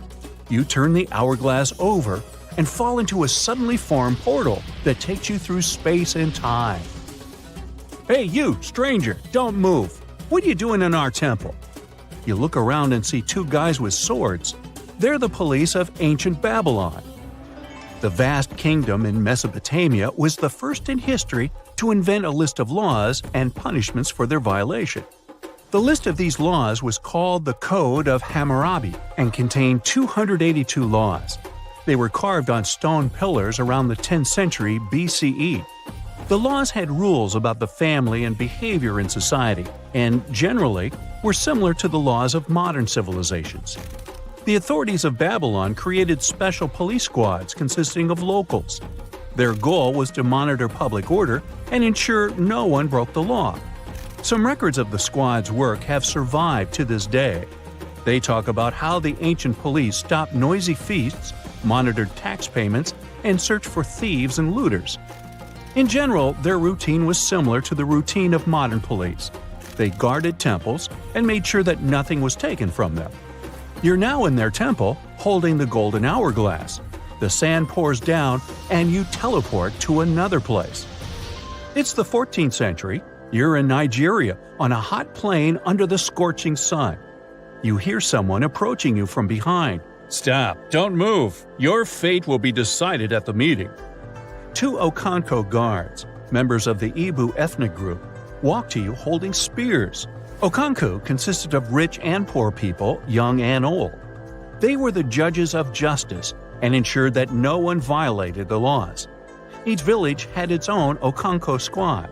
They severely punished those who cheated or harmed other people. Okanko also solved land disputes. Before passing a verdict or sentence, Okanko discussed it at public meetings. You haven't broken their law, but you're a stranger in their village, so they want to grab you. Fortunately, the hourglass transports you out of there. Now you're inside a temple in ancient Egypt. You hear barking dogs, screaming monkeys, and human voices. Who are you? You turn around and see the Magi, the police of the Middle Kingdom of ancient Egypt.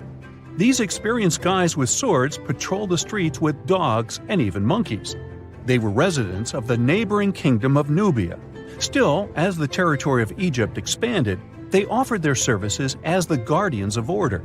During the New Kingdom, the temple priests of Egypt performed police functions. They protected temples and caught looters and thieves. If someone stole something from a temple priests arrested the thief and conducted their own investigation. They won't investigate anything this time as you disappear and continue your journey. You're in a hot jungle now.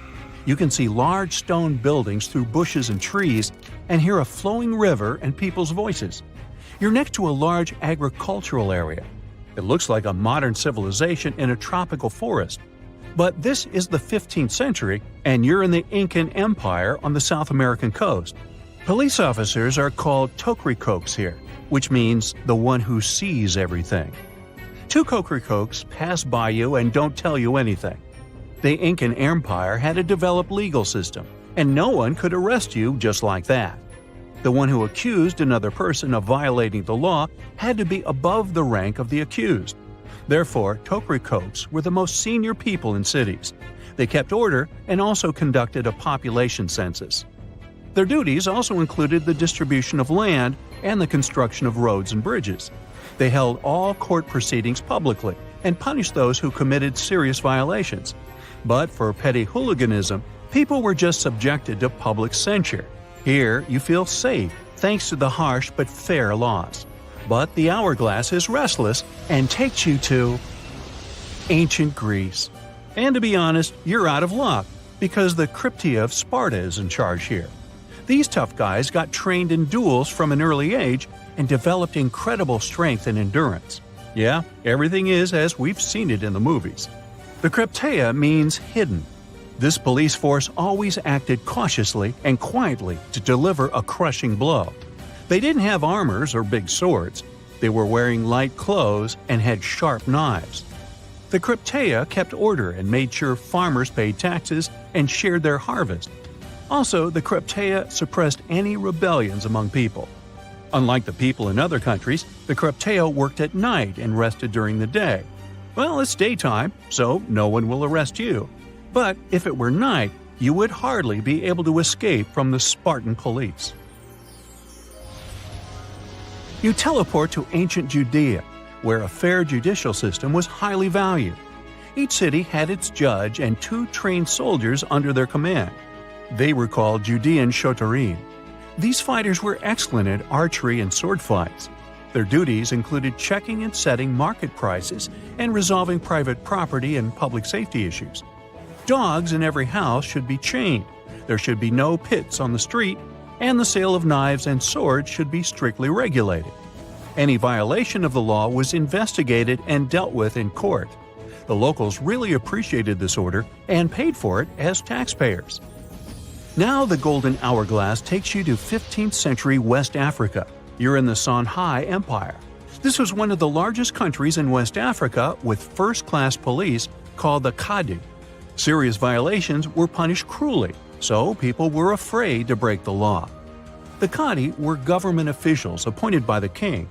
They decided who to court-martial and who to punish with a small fine. They monitored not only the order in cities, but also the environment of the king.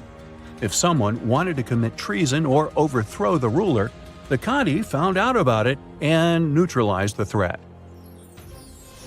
Now you find yourself in a very hot place. But not because the sun is scorching, but because there are flames everywhere. The building you're in is on fire, and you don't know what to do. At that moment, two guys run inside and pull you out. They just saved your life. Meet the Vigiles, the police of the Roman Empire. More precisely, they were firefighters. In 21 BCE, the Roman emperor ordered his subjects to extinguish fires in the homes of the nobility and ordinary poor people. For this, the emperor received praise and decided to create the first public fire service in Rome. The Vigiles patrolled the streets and extinguished fires caused by hot weather or hooligans. Soon, the Vigiles began to keep order and catch robbers. They wore light armor and had whips and staffs. You don't have time to thank them for saving your life because the hourglass takes you to another era.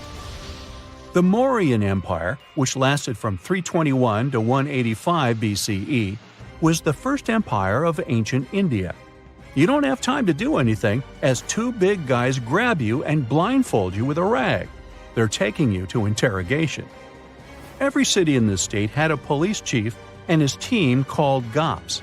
They did all the police work and spied for the emperor. They looked for other spies, registered new visitors, and followed them. They patrolled the streets, kept order, and knew everything happening in the cities.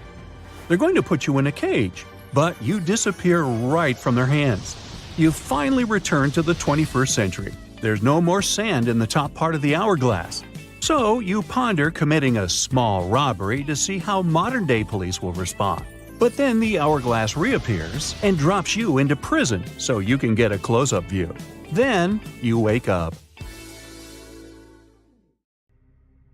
Strange and amazing items are discovered often, but figuring out what our ancestors were up to is pretty tough. Especially when all you have are just some rusty cups and cave drawings. It's no surprise that even the experts in lab coats sometimes make mistakes. But it's not just about dusty plates and huge stones. Sometimes there's even humans with large heads. So grab your digging tools and let's travel back to ancient times to explore incredible societies that even scientists can't fully explain. Sardinia may look idyllic now, but I'm not gonna lie, I wouldn't fancy visiting it 3,000 years ago. Rumor has it, terrible giants roamed around this island back then. People even talk about finding human skeletons over 13 feet tall there, although nobody's ever shown anything to prove it. But the stories will make you wonder because some weird stuff has definitely happened. In 1974, over 5,000 pieces of broken stone artifacts were found in a part of the island called Monte Prama, but instead of being displayed in a museum, they were locked up in an underground vault for about 30 years. Sounds a bit suspicious, doesn't it? When they were finally displaced in 2005, scientists put the pieces together to find statues of 38 giant men standing 8 feet tall. Not quite as tall as the legendary skeletons, but still pretty huge. It's thought these statues were made by the Nuragic people, who lived on the island a long time ago. Besides giant statues, they also built over 8,000 massive stone buildings. Perhaps Nuragic weren't giants themselves, but they definitely liked their things big. I do too. I like a big number of likes on our videos. That'd be pretty great. Thank you if you liked this and subscribed. Now back to the video. You and I are pretty smart, but we might not be the smartest humans ever. Actually, we might not even be the smartest species. Since 1913, some skull fossils found in South Africa have hinted at a possibly smarter contender called Boskop Man. This human-like species might have lived as recently as 10,000 years ago. Their skull suggests they had really big heads, which means their brains could have been 30% bigger than ours. Wow! Their average IQ could have been around 149, making them among the smartest 0.05% of people today. But if a Boskop brainiac was so much smarter, why are they not around and we are? Well, bigger isn't always better, you know. Our brains are a lot bigger than our ape relatives, mainly in the prefrontal cortex. This part helps with high-level tasks like making decisions, remembering things short-term, and being aware of ourselves. The parts of the brain that handle our senses and movements haven't really grown much. So, maybe the Boskop spent too much time dwelling on the past rather than doing practical things like hunting. But this is all just guessing. We really don't know what happened to these clever cousins of ours. Some people even argue that Boskops weren't any different from us, with the only evidence being parts of skulls. The jungle is huge. Did you know the Amazon rainforest is home to about 30% of all the world's plant and animal species? That's impressive. However, the history of one native species, humans, has long puzzled scientists. The mysterious Khmer people lived here for hundreds of years and then vanished around 1400 AD. People thought the Amazon only had a few scattered tribes, but recently we discovered big, unusual shapes in the ground called geoglyphs. These might look like simple shallow ditches, but they're actually the remains of a vast civilization that spread over 5,000 square miles and includes about 450 markings, some as wide as 1,300 feet. That's insane! They likely contained ceremonial buildings and could have hosted up to 1 million people as recently as 550 years ago. Thanks to new technology like LiDAR, which uses a safe laser to map the forest without harming it, we can explore deeper. In 2019, some scans showed miles of raised roads and pathways and even pyramids over 70 feet tall. They found 26 separate settlements, 2 of which were at least 250 acres each. Damn, that's like 330 soccer fields. It's not certain what happened to the Khmer people. Maybe European conquistadors drove them out. Maybe the most baffling ancient civilization is one we've never actually found a trace of. Yep, I'm talking about Atlantis, the grand city that supposedly sank into the ocean. The first mentions of Atlantis come from the ancient Greek philosopher Plato, who talked about a great city near the Strait of Gibraltar. But for ages, everyone just thought Plato made up Atlantis as a perfect version of his own Athens. So why, about 12,000 years after it supposedly vanished, do we still wonder if it might be real? Well, in the 19th century, U.S. Congressman Ignatius Donnelly wrote a book giving 13 reasons why he thought Atlantis was more than just a myth. Then, in 1965, some folks thought they actually found Atlantis when they discovered the Richat structure, a massive 25-mile-wide dome in Mauritania, Africa. It's so big that you can see the whole thing from space.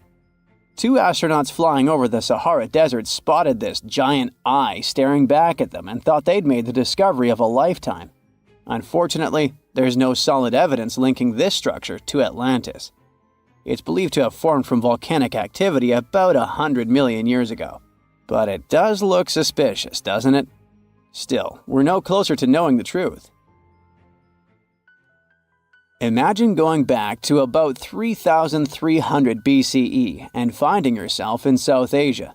Welcome to the Harappan civilization.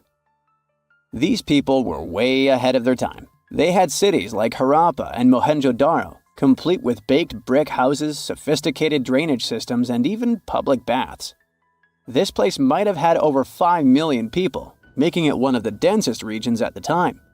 They also invented a system of standardized weights that was incredibly useful for traders. And trading they did. These people had connections stretching all the way to the Middle East, thanks to their great skills in metallurgy. They even had a form of ancient branding. The seals were used to stamp clay on trade goods. Despite being so advanced with a thriving urban life, there's a whole bunch of mystery shrouding their language and script. We've got bits and pieces of their writing, but no one's deciphered them yet, even with all the technology we have today. We also still don't know how exactly their society worked. It looks like they didn't flaunt their social status as much as other civilizations. No grand palaces or massive monuments. Instead, their largest buildings might have been granaries. They sure were practical. Unfortunately, all good things must come to an end. Around 1800 BCE, this bustling civilization started to decline, possibly due to shifts in river patterns. As the environment changed, the Harappans packed up, moving towards more hospitable lands. Ever heard of the Minotaur? The beast with a bull's head and a man's body, hunting the bravest travelers in a massive maze. Well, this wasn't just any old tale. It was one of the most popular dramas of the ancient world, and it was inspired by this place, the island of Crete. The Minoans lived here during the Bronze Age. They had stunning palaces, amazing frescoes, and a culture so rich it still fascinates historians to this day. They built places like Knossos, which was so complex with its multi-story buildings and elaborate hallways that it might have inspired the whole labyrinth myth. Their engineering was so ahead of its time that even their drainage systems were more advanced than what many of us have today. Let me know in the comments which of these stories you find the most fascinating, and thanks for watching. We people used to have real superpowers, but they all disappeared long ago because these abilities became useless and evolution took them away. For example, one of these superpowers was hibernation sleep. Yeah, it doesn't sound as cool as teleportation or flying, but in the modern world, it would be helpful. Imagine that you go to bed before winter and wake up in the spring. No cold weather, no spending money on food at this time, just a long, deep sleep. So perhaps our ancient hominin ancestors, more like primates than humans, could fall into a long hibernation. It was about 500,000 years ago, hundreds of thousands of years before the appearance of the first Homo sapiens. Hominini of that time lived in caves during the Ice Age and fell into a long sleep to survive. However, this is not a confirmed fact, but scientists have some guesses about it. Paleontologists discovered many fossils of our ancestors in one Spanish cave. The analysis showed that hominini lacked vitamin D and fat reserves.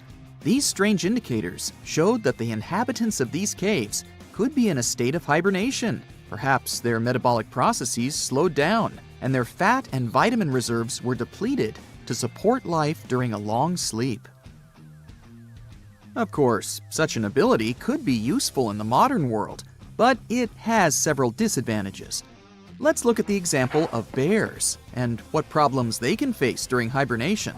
Unique metabolic processes support their long sleep, but if these processes are violated, then after waking up, the bear can get very sick.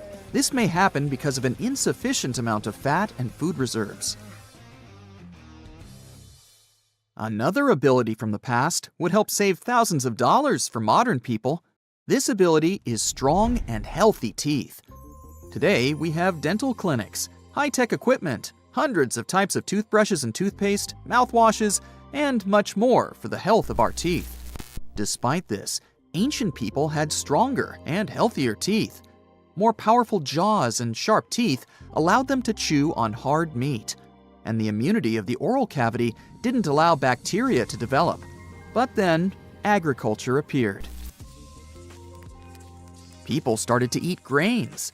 This added new species of bacteria to the oral cavity, weakened the jaw muscles, and provoked cavities.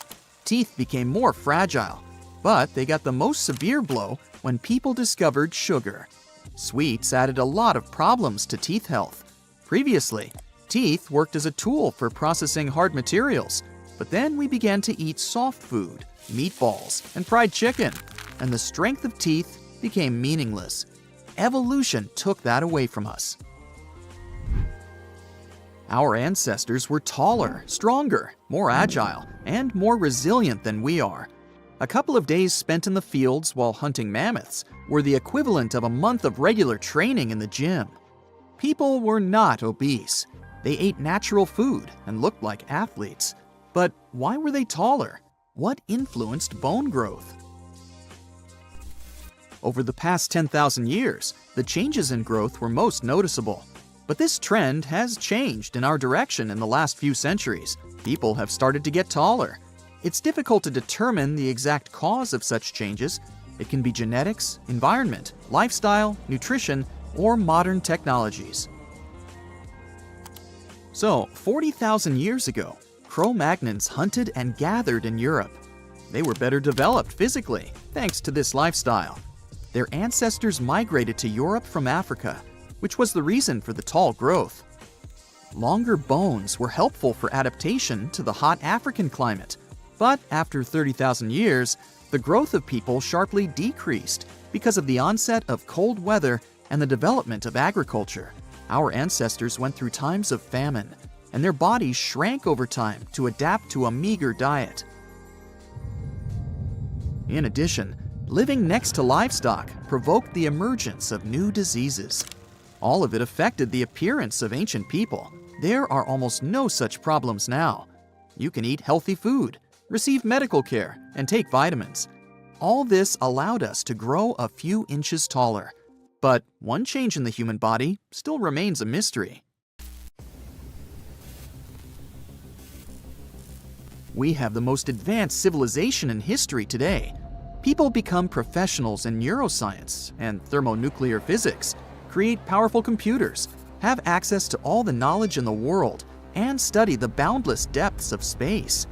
But for some reason, our brains have become much smaller than those of people who lived several thousand years ago. But how is this possible, given that people were engaged in agriculture, trade, and the manufacture of simple tools in the distant past? Then big cities, architecture, art, and technology began to appear. And all this time, our brain was shrinking while humanity was moving forward. It lost a piece equal to 4 ping pong balls. The reason is not that people were more intelligent in the past. The volume of the brain is not related to intellectual level. It's possible that people's brains have shrunk because of collectivity. To understand what that means, let's take a look at ants. Scientists measured the brain size of some species. They saw that species participating in complex social systems had smaller brains. This means that if an ant interacts closely with other ants, sharing work with them, its brain decreases. Sharing duties with other species contributes to brain shrinkage. Its cognitive abilities are distributed among different groups performing different jobs. It seems like a brain unloads its working and thus becomes smaller. That is, if you live alone on an island, do agriculture, fish, and build a house alone, then your brain becomes bigger. But in a large society, where all these activities are distributed among many locals, the human brain is shrinking. In a sense, intelligence becomes collective. And at what point in time did human intelligence become as collective as possible? When writing appeared. It appeared about 2,000 years before the beginning of brain shrinkage. When people learned to write, they freed up a large memory area in the brain. They didn't have to keep all the necessary things and ideas in their minds. With the development of civilization, the collectivization of humankind grew. And then there was TV and the internet. We will discover how this affects our brains in the future. On the one hand, the volume may decrease even more, but on the other hand, we're surrounded by an endless stream of information. We don't know yet how it will affect the size of the brain. The collectivization of consciousness is only one of the hypotheses according to which our brain has increased. Another theory says that this happened because of the home lifestyle. The brain of a dog, cat, or other pet is smaller than their ancestors who lived in the wild without a human. When people started living in cities and spending less energy on getting food, their brains could also begin to shrink. In addition to the size of the brain, people have undergone many changes. Humanity now shows a huge variety in appearance, which the early Homo sapiens didn't have. In the distant past, they possessed the same physical properties characteristic of a particular region. For example, a short and stocky build was typical for people living in cold conditions. The body area of a small person helps to keep warm better. Also, the body area of a tall person gives off heat more efficiently, so people in warm African regions are taller. And in places where it's scorching during the day and frosts come at night, people can develop the ability to lower their body temperature without feeling cold and shivering. This phenomenon concerns the Australian native tribes living in the central desert. The environment affects external characteristics almost as well as genetics, and over the past 40,000 years, the speed of evolution has increased. The ability to travel and the growth of the people population contributed to the mixing of different ethnic groups across the planet, which also provided diversity in evolution. It seems like humanity still comes to the highest point of our evolution, and perhaps there are no limits to that.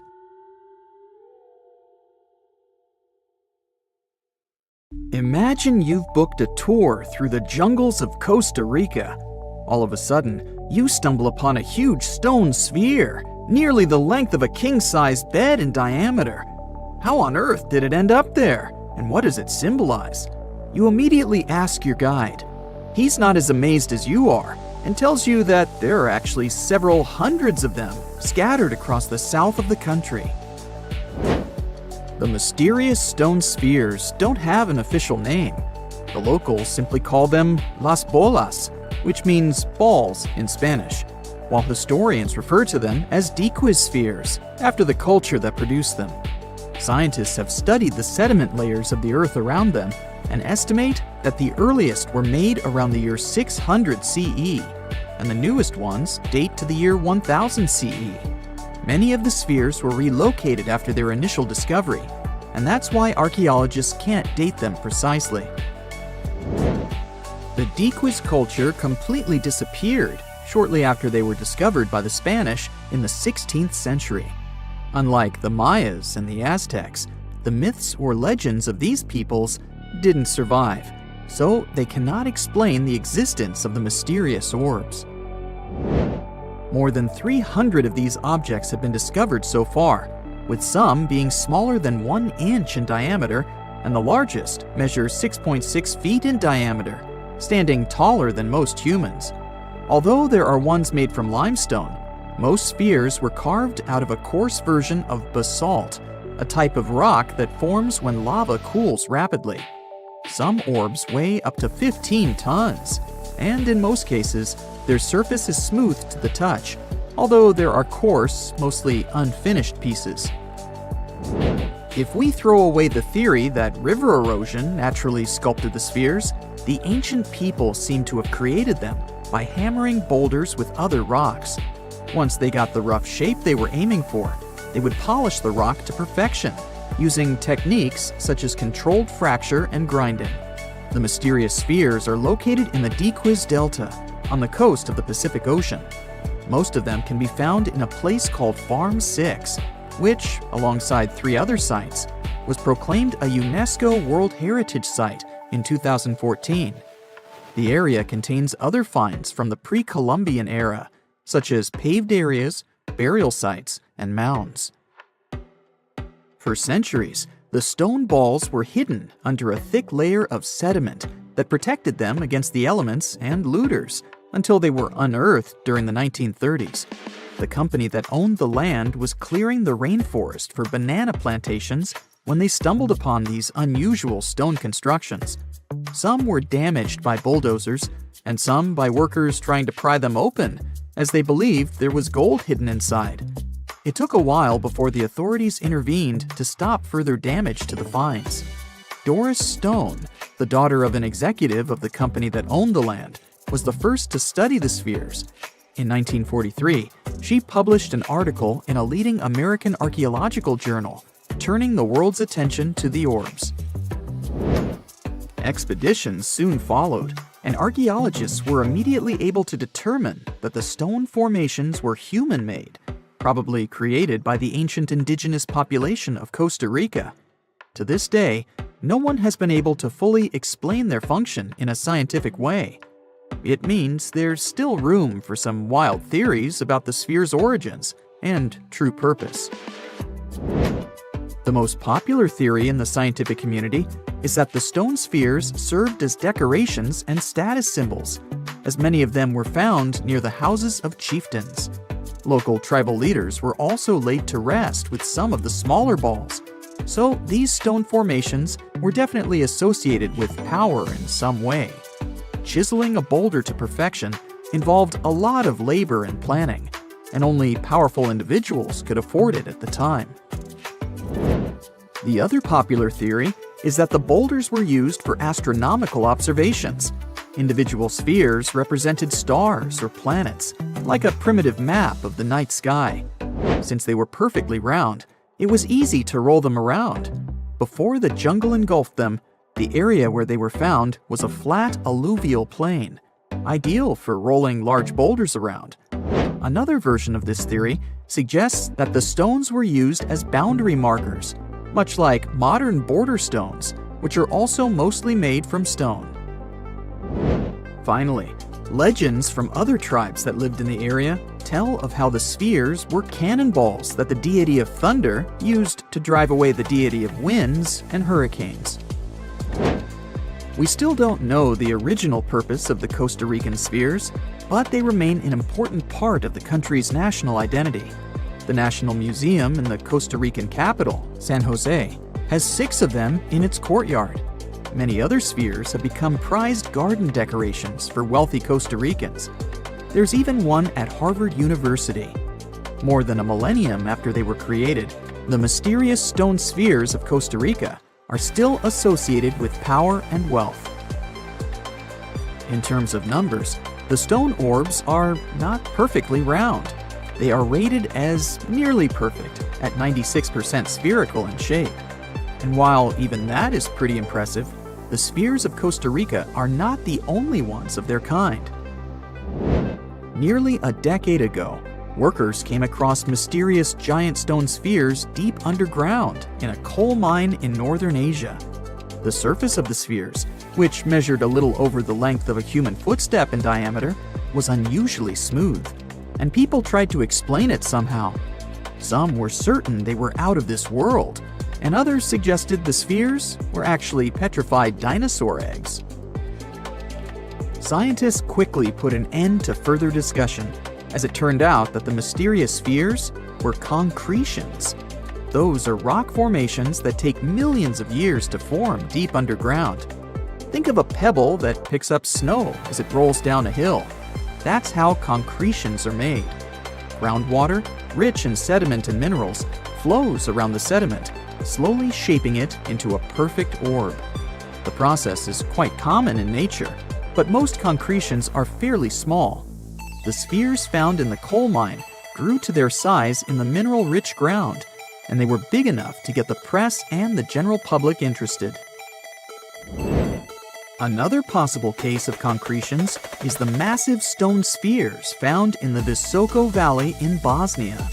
Samir Osmanagic, better known as the Bosnian Indiana Jones, was the first to explore those objects about as wide as the length of a London bus.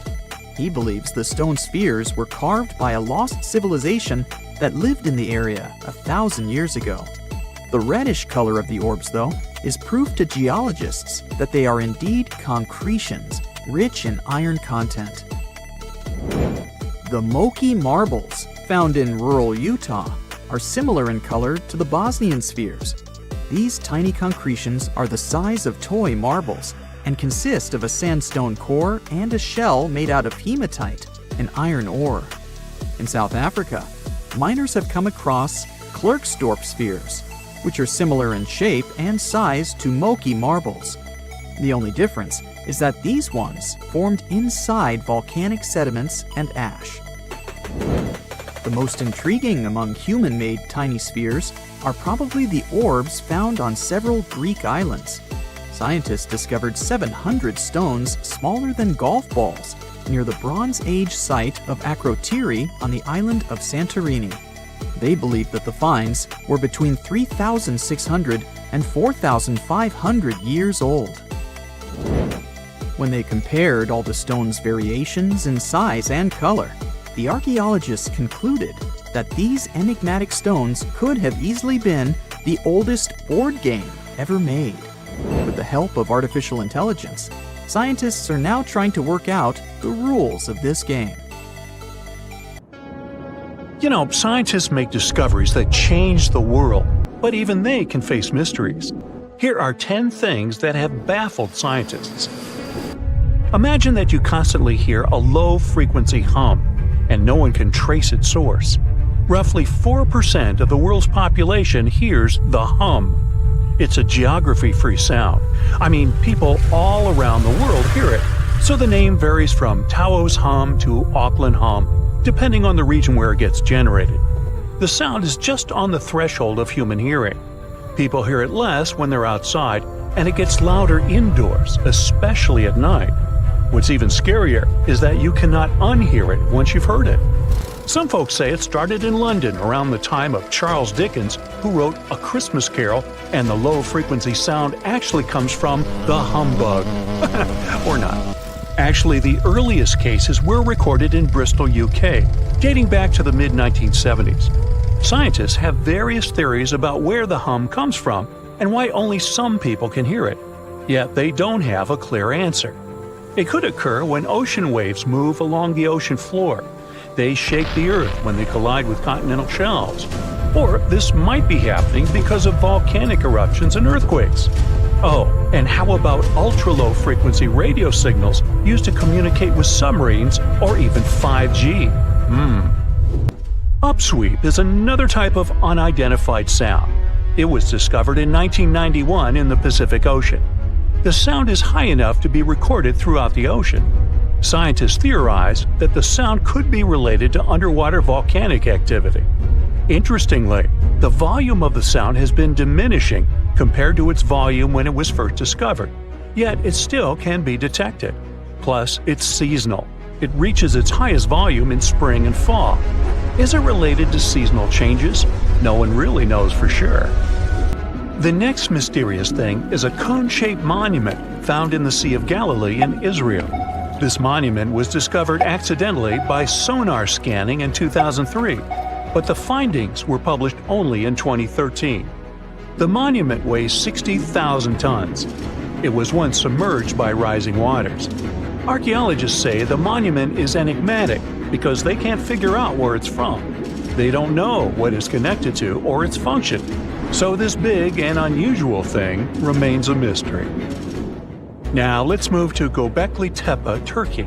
This place offers you one of the most archaeologically significant sites in the world. Why is it important? Well, it has massive carved stones about 11,000 years old. To put it in perspective, they're 6,000 years older than Stonehenge. Ancient people placed these stones before they began farming or crafting metal tools or pottery. So the existence of this place goes against the chronology of civilization we're familiar with, where people farmed first and built second.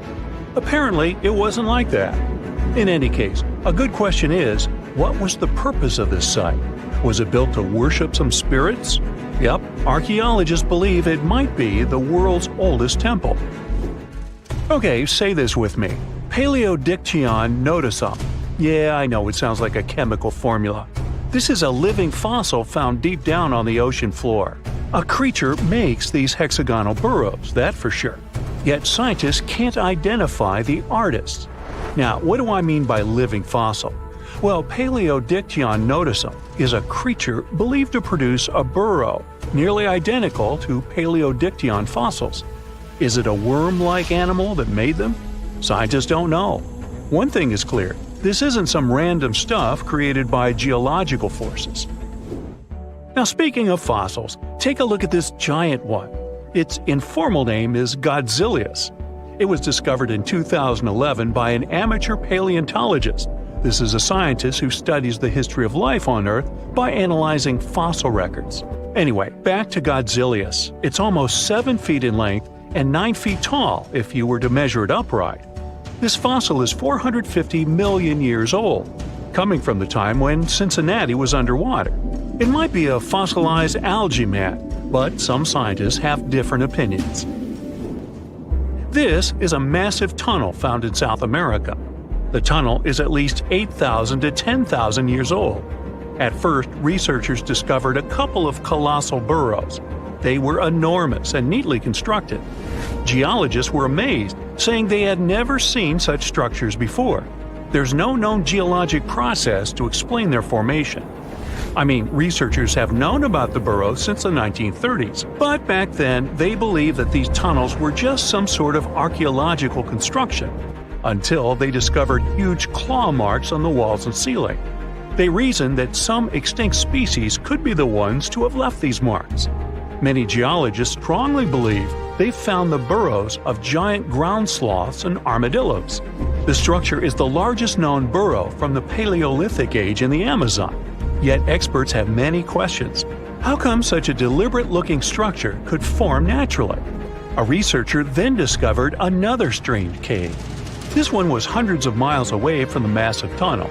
Fast forward, there are now more than 1,500 burrows from the Paleolithic age found in Brazil. What's even more interesting is that some of these caves are connected to tunnels that sometimes lead to chambers. I'll continue with a natural phenomenon. What if I told you that every year, especially in October, fireballs appear on the Mekong River in Thailand? According to legends, Naga fireballs are a call for Buddha to return to Earth, and river serpents are the ones making these calls. Well, that's a myth, but what does science say about it? Is it related to a flammable gas? There are no clear answers yet. These fireballs appear to rise from the water. They can go as high as almost 990 feet. They're like fireworks, disappearing rapidly. They typically glow with a reddish or orange color. I'll mention some legends too, because why not? They're thrilling. And it would be a shame not to include the one about the lost city of Atlantis. As you may know, the legend says that Atlantis submerged into the ocean around 11,000 years ago. Since then, not just scientists, but also treasure hunters and philosophers have been searching for the lost world. Could Bimini Road be a trace? In 1968, a diver found strange stones off the coast of North Bimini Island in the Bahamas. The stones look human-made. It's like they were evenly spaced out and laid in an orderly row. It baffled scientists, but not for long. Carbon dating analysis of the blocks revealed that geological forces created the road naturally. There weren't any tool marks or signs indicating that the blocks had been stacked or something. The research is continuing, but yeah, scientists generally believe that the rocks were created by erosion. Well, I guess the time of Atlantis hasn't come yet. Okay, picture this. You're wandering on the beach, and you see dozens of octopuses walking past.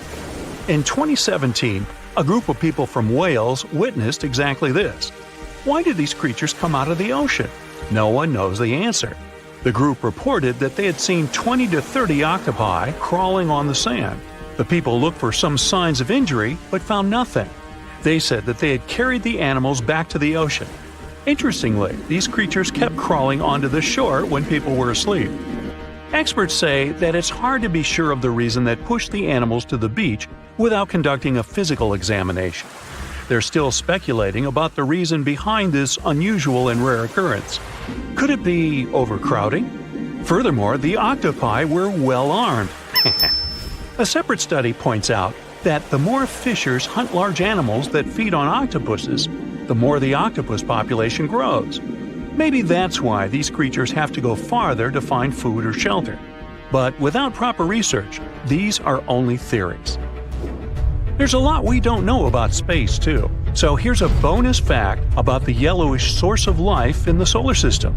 Scientists have discovered a new type of wave inside the sun. These waves move in the opposite direction to the sun's rotation. Plus, they move super fast. So fast that it's beyond our understanding. Researchers have different theories about the function of the waves. If they figure out their role, this could give them additional insight into the processes happening inside the sun. And yes, the octopi were well armed. In 2011, scientists from Chile found a weird-looking fossil in Antarctica that looked like a squashed football. Almost 10 years later, the rock just sat on a shelf in Chile's National Museum of Natural History with no specific label. It went by The Thing in the museum because it looked like something from a science fiction movie. When the scientists finally got their hands on the strange fossil, it turned out it was actually a giant soft-shell egg from around 66 million years ago. This one is more than 11 inches long and 7 inches wide. A regular chicken egg is just 2.5 inches long, and an ostrich egg is almost 6 inches long for comparison. So, the thing won the title of the biggest soft-shell egg ever found and the second largest egg of any animal we know of. The only bigger egg that was ever found was that of the extinct Madagascan elephant bird, which is also 1.5 times as tall as Michael Jordan. The bird, not the egg. The Antarctic egg is also special because it's the first fossil ever found in this part of the world. So, whoever left it there must have been one big creature, probably a giant sea turtle that lived long ago, like a mosasaur.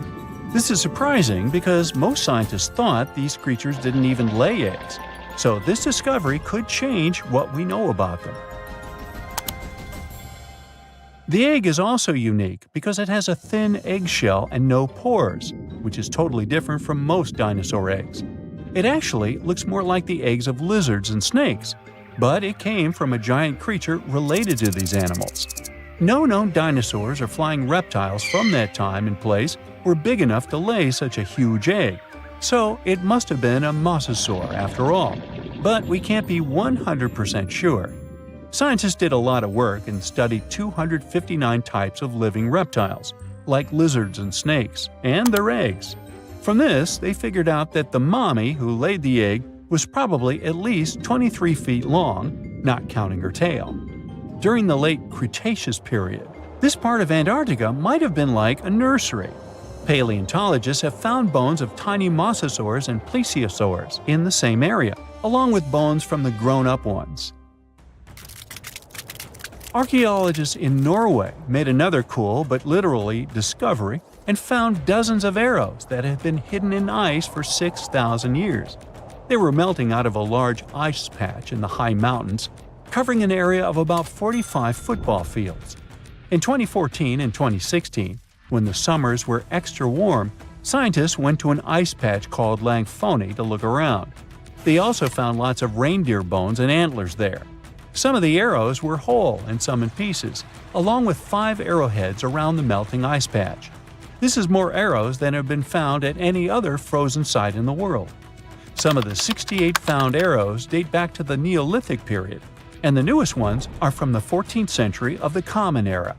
Ice is like the perfect time machine that can preserve whatever ends up there in an almost perfect condition. Langfoni became famous as one of the first ice patch sites after a local hiker found a 3,300-year-old leather shoe right next to its edge. Scientists are studying places like this to understand how people used these sites and how the ice patches from Norway to North America changed over time. Now, once upon a time, around 32,000 years ago, to be exact, a squirrel buried some seeds near a river in Siberia. Am I the only one getting the Ice Age vibes? Anyway, these seeds belong to a plant with cute white flowers. Thousands of years later, a group of scientists found these seeds buried deep in the frozen ground, about as far down as a 12-story building is tall. The seeds were surrounded by ice and bones of animals, like mammoths, bison, and woolly rhinoceroses. The mature seeds had been damaged, maybe by some squirrel, but some of the younger seeds still had good plant parts inside them. The scientists carefully took those out and put them in small containers to help them grow. And here comes the coolest part.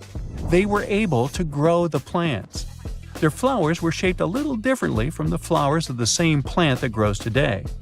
After a year, the Ice Age plant even made new seeds. Based on this, the scientists suggested that permafrost could be a depository for an ancient gene pool, and we could find extinct species there and bring them back to life. Scientists on an icebreaker in Antarctica were looking for whales, but found something way more unusual. The camera behind the ship, which is as heavy as a car, detected 16 million ice fish nests on the floor of the Weddell Sea. The nests were located about every 10 inches in all directions and covered an area of 93 square miles, which is slightly bigger than the whole of Washington, D.C. The colony even had a distinct border, which was a line in the sand. The scientists were in the area because they were studying a special spot in the ocean where the water was a little warmer than the water around it. In this warmer water, they found tiny animals called zooplankton near the top. When the young ice fish hatch, they swim up to this area to eat the zooplankton before going back down to the seafloor to grow up and have their own offspring. Since there was so much food, it made sense to see ice fish in this warm water. But they didn't expect to find such a huge number of ice fish nests, much more than anyone had ever seen before. New Zealand's Antarctic Heritage Fund found some old photo negatives in a hut in Antarctica. They turned out to be unique images from the Ross Sea Party. It was a famous failed expedition led by Ernest Shackleton. He wanted to become the first person to cross Antarctica by land, from the Weddell Sea to the Ross Sea, passing through the South Pole. But things went wrong when their ship, the Aurora, was blown out to sea. They had to use the hut from another explorer, Captain Robert Falcon Scott. His goal was to be the first person to reach the North Pole, but sadly, he didn't succeed either. The negatives were made of cellulose nitrate and were found stuck together in the small box. The Trust took the negatives back to New Zealand, where they carefully separated them and discovered 22 hidden images. Many of the photos were damaged, but the Trust could still recognize some familiar places around McMurdo Sound, a well-known area in Antarctica. No one knows for sure who took the pictures. In December 2021, some scientists noticed a strange mark on the Larsen Ice Shelf, a giant sheet of ice off the eastern coast of Antarctica. They thought it might be a river flowing under the ice, so they drilled down over 1,600 feet to check it out. They expected to find water, but they didn't expect to see that the water was full of fast-moving creatures called amphipods. The scientists also found that the water in the underground river had unusual layers of currents moving in different directions, which they still don't fully understand. Another surprising thing happened during their research. On December 20th of the same year, a volcano erupted far away in Tonga, and the pressure waves from the eruption were detected all the way down in the ice river in Antarctica. It shows how everything on our planet is connected, even in the most distant places. The South Pole is more than penguins and endless snow. There's a hidden ghost world within it. Look, it's right here on the globe. Don't confuse Antarctica with the Arctic, which is at the top of our maps. Much smaller in size, and, let's face it, way less mysterious.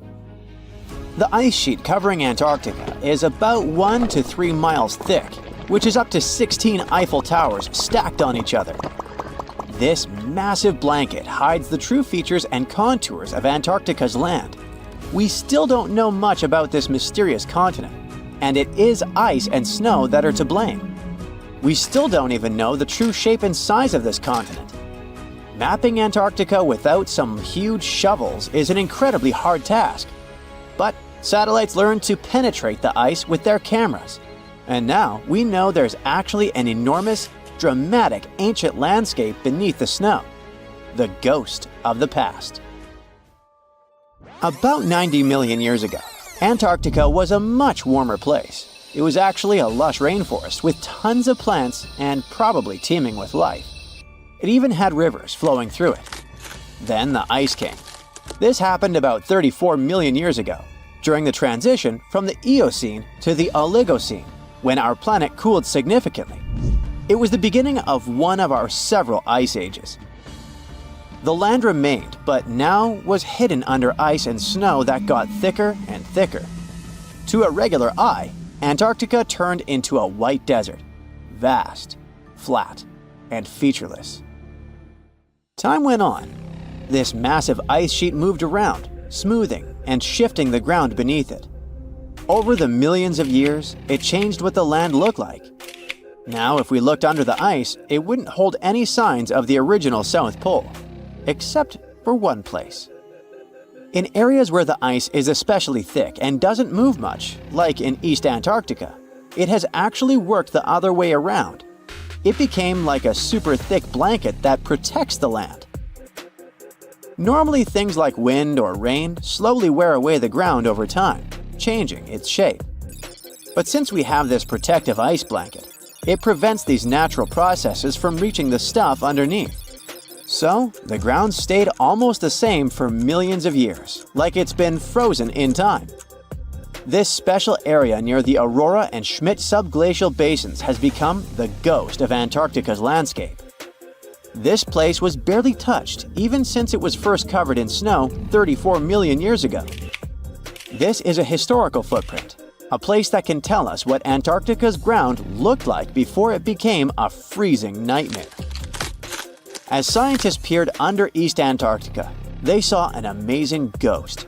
The traces of the rivers that were flowing there millions of years ago, various valleys, and some weird little islands, as well as 3 big chunks of land shaped like the letter U.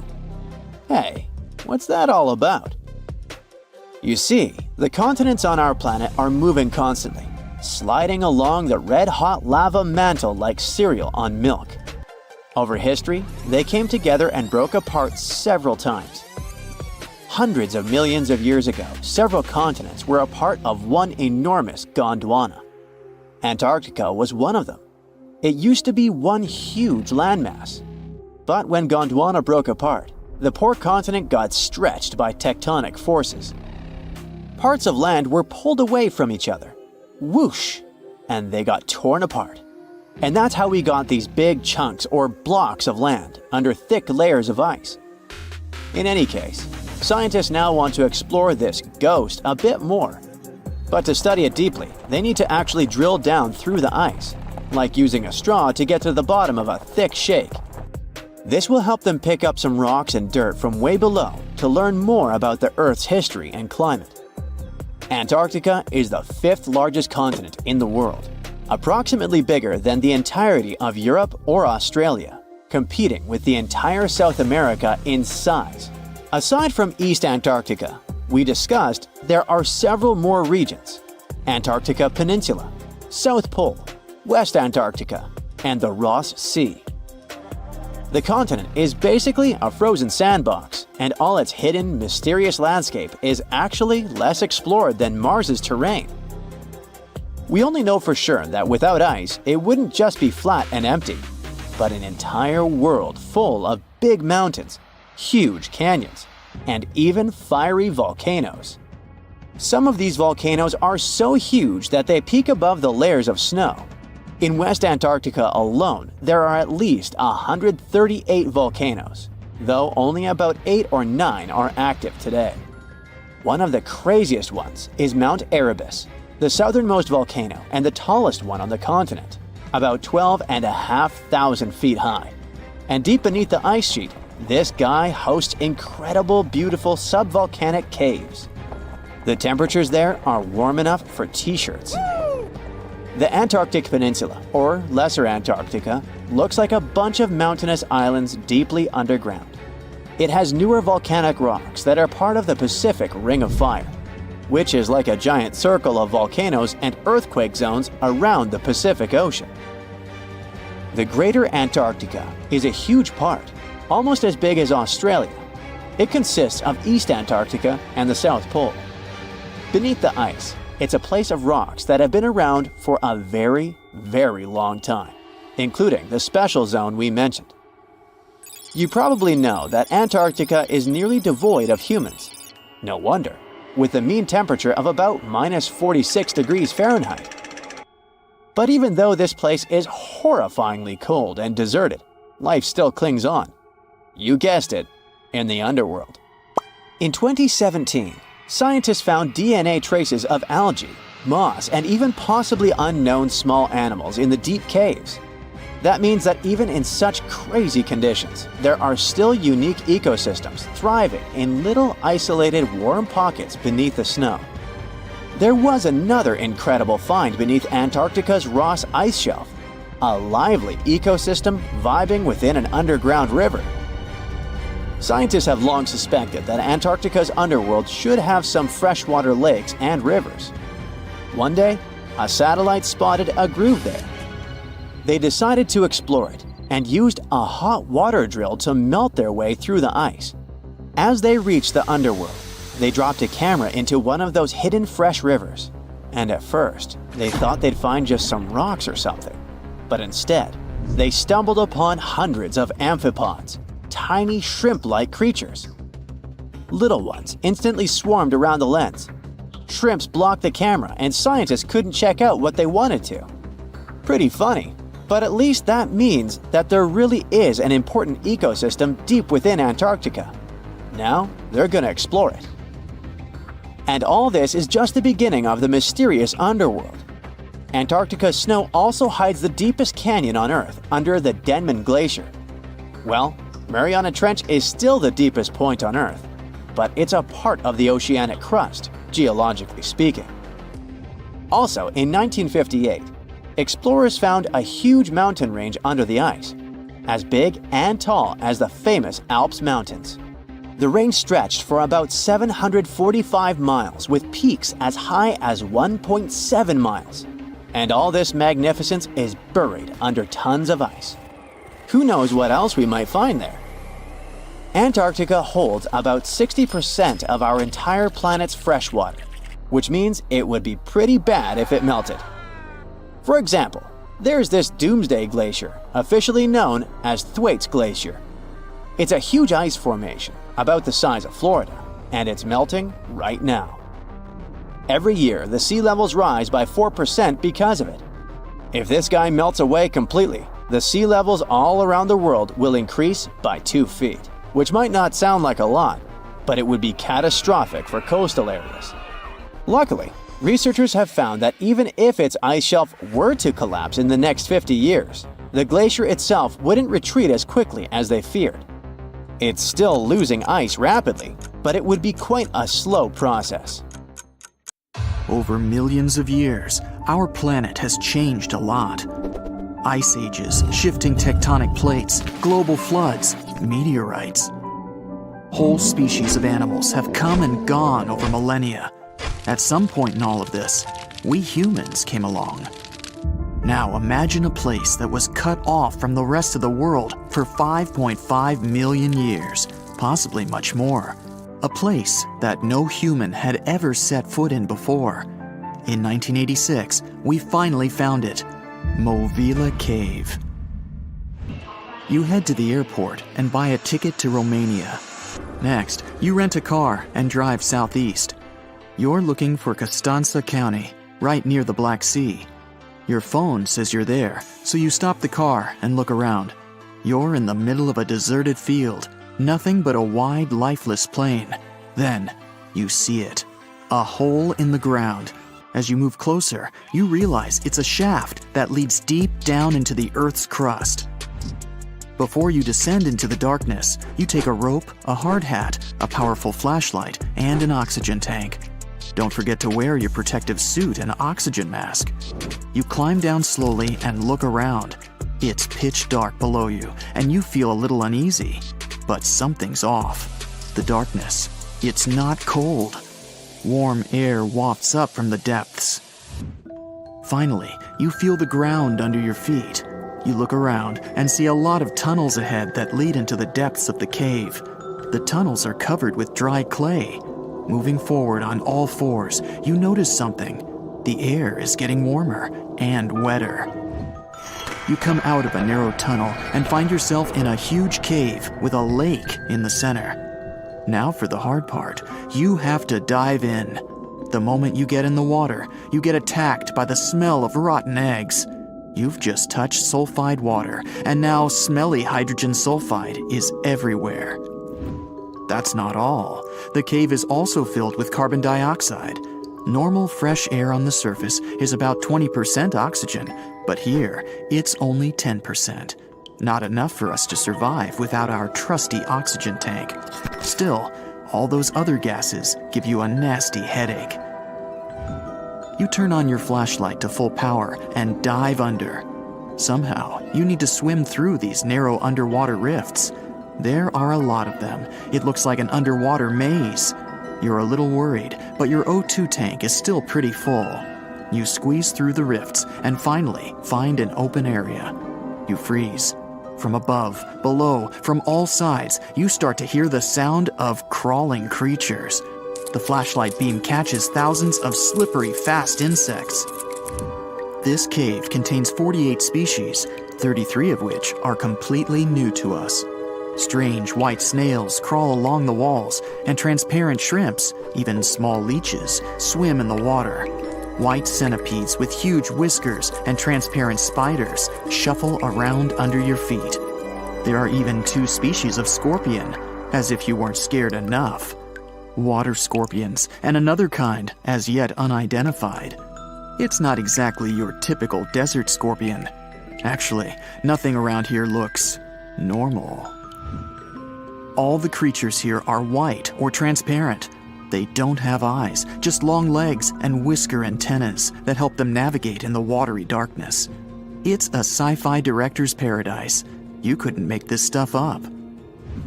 The deeper you go into the cave, the less oxygen there is. Amazingly, there are even more small monsters running around. The air is all methane and carbon dioxide. These bizarre little things have never seen the sun, never been out of this cave. The spiders, scorpions, and leeches get hungry, right? They feed on smaller creatures, snails and worms. But what do the smallest creatures eat? Just then, you notice something very strange on the surface of the water.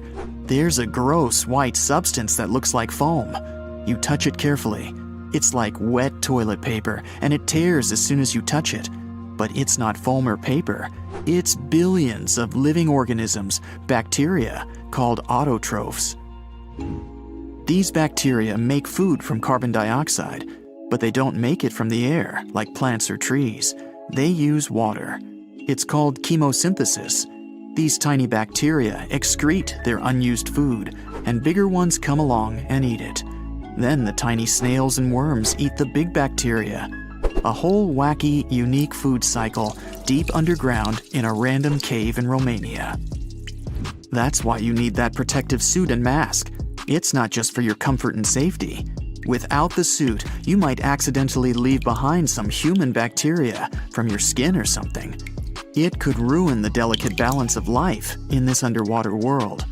The underwater cave is too small and dangerous for expensive scientific equipment, so you grab a couple of samples of water, land, and air and get out of there as fast as possible.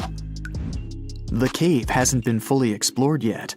The Romanian authorities don't allow just anyone to scuba dive on down there.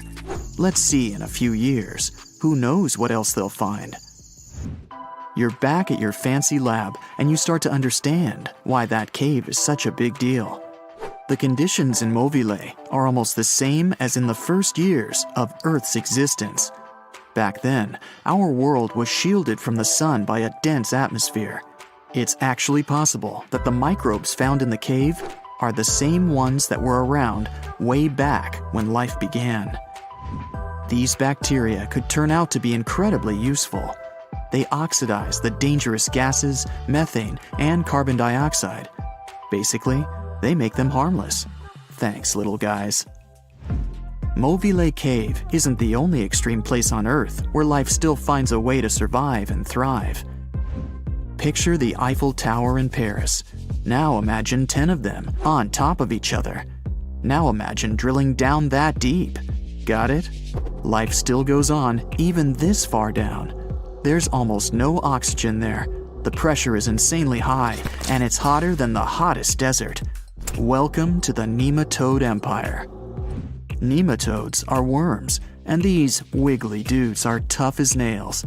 When there's no air, no food, or it's just too hot, they transform. It's called the dour stage. It's a state of stasis, of deep hibernation. The worm's metabolism slows way down. It's like they go to sleep for a long time and only wake up when there's enough air or food around, or when it gets cool enough. And you don't have to dig that deep to find these creatures. Nematodes are found all over the world.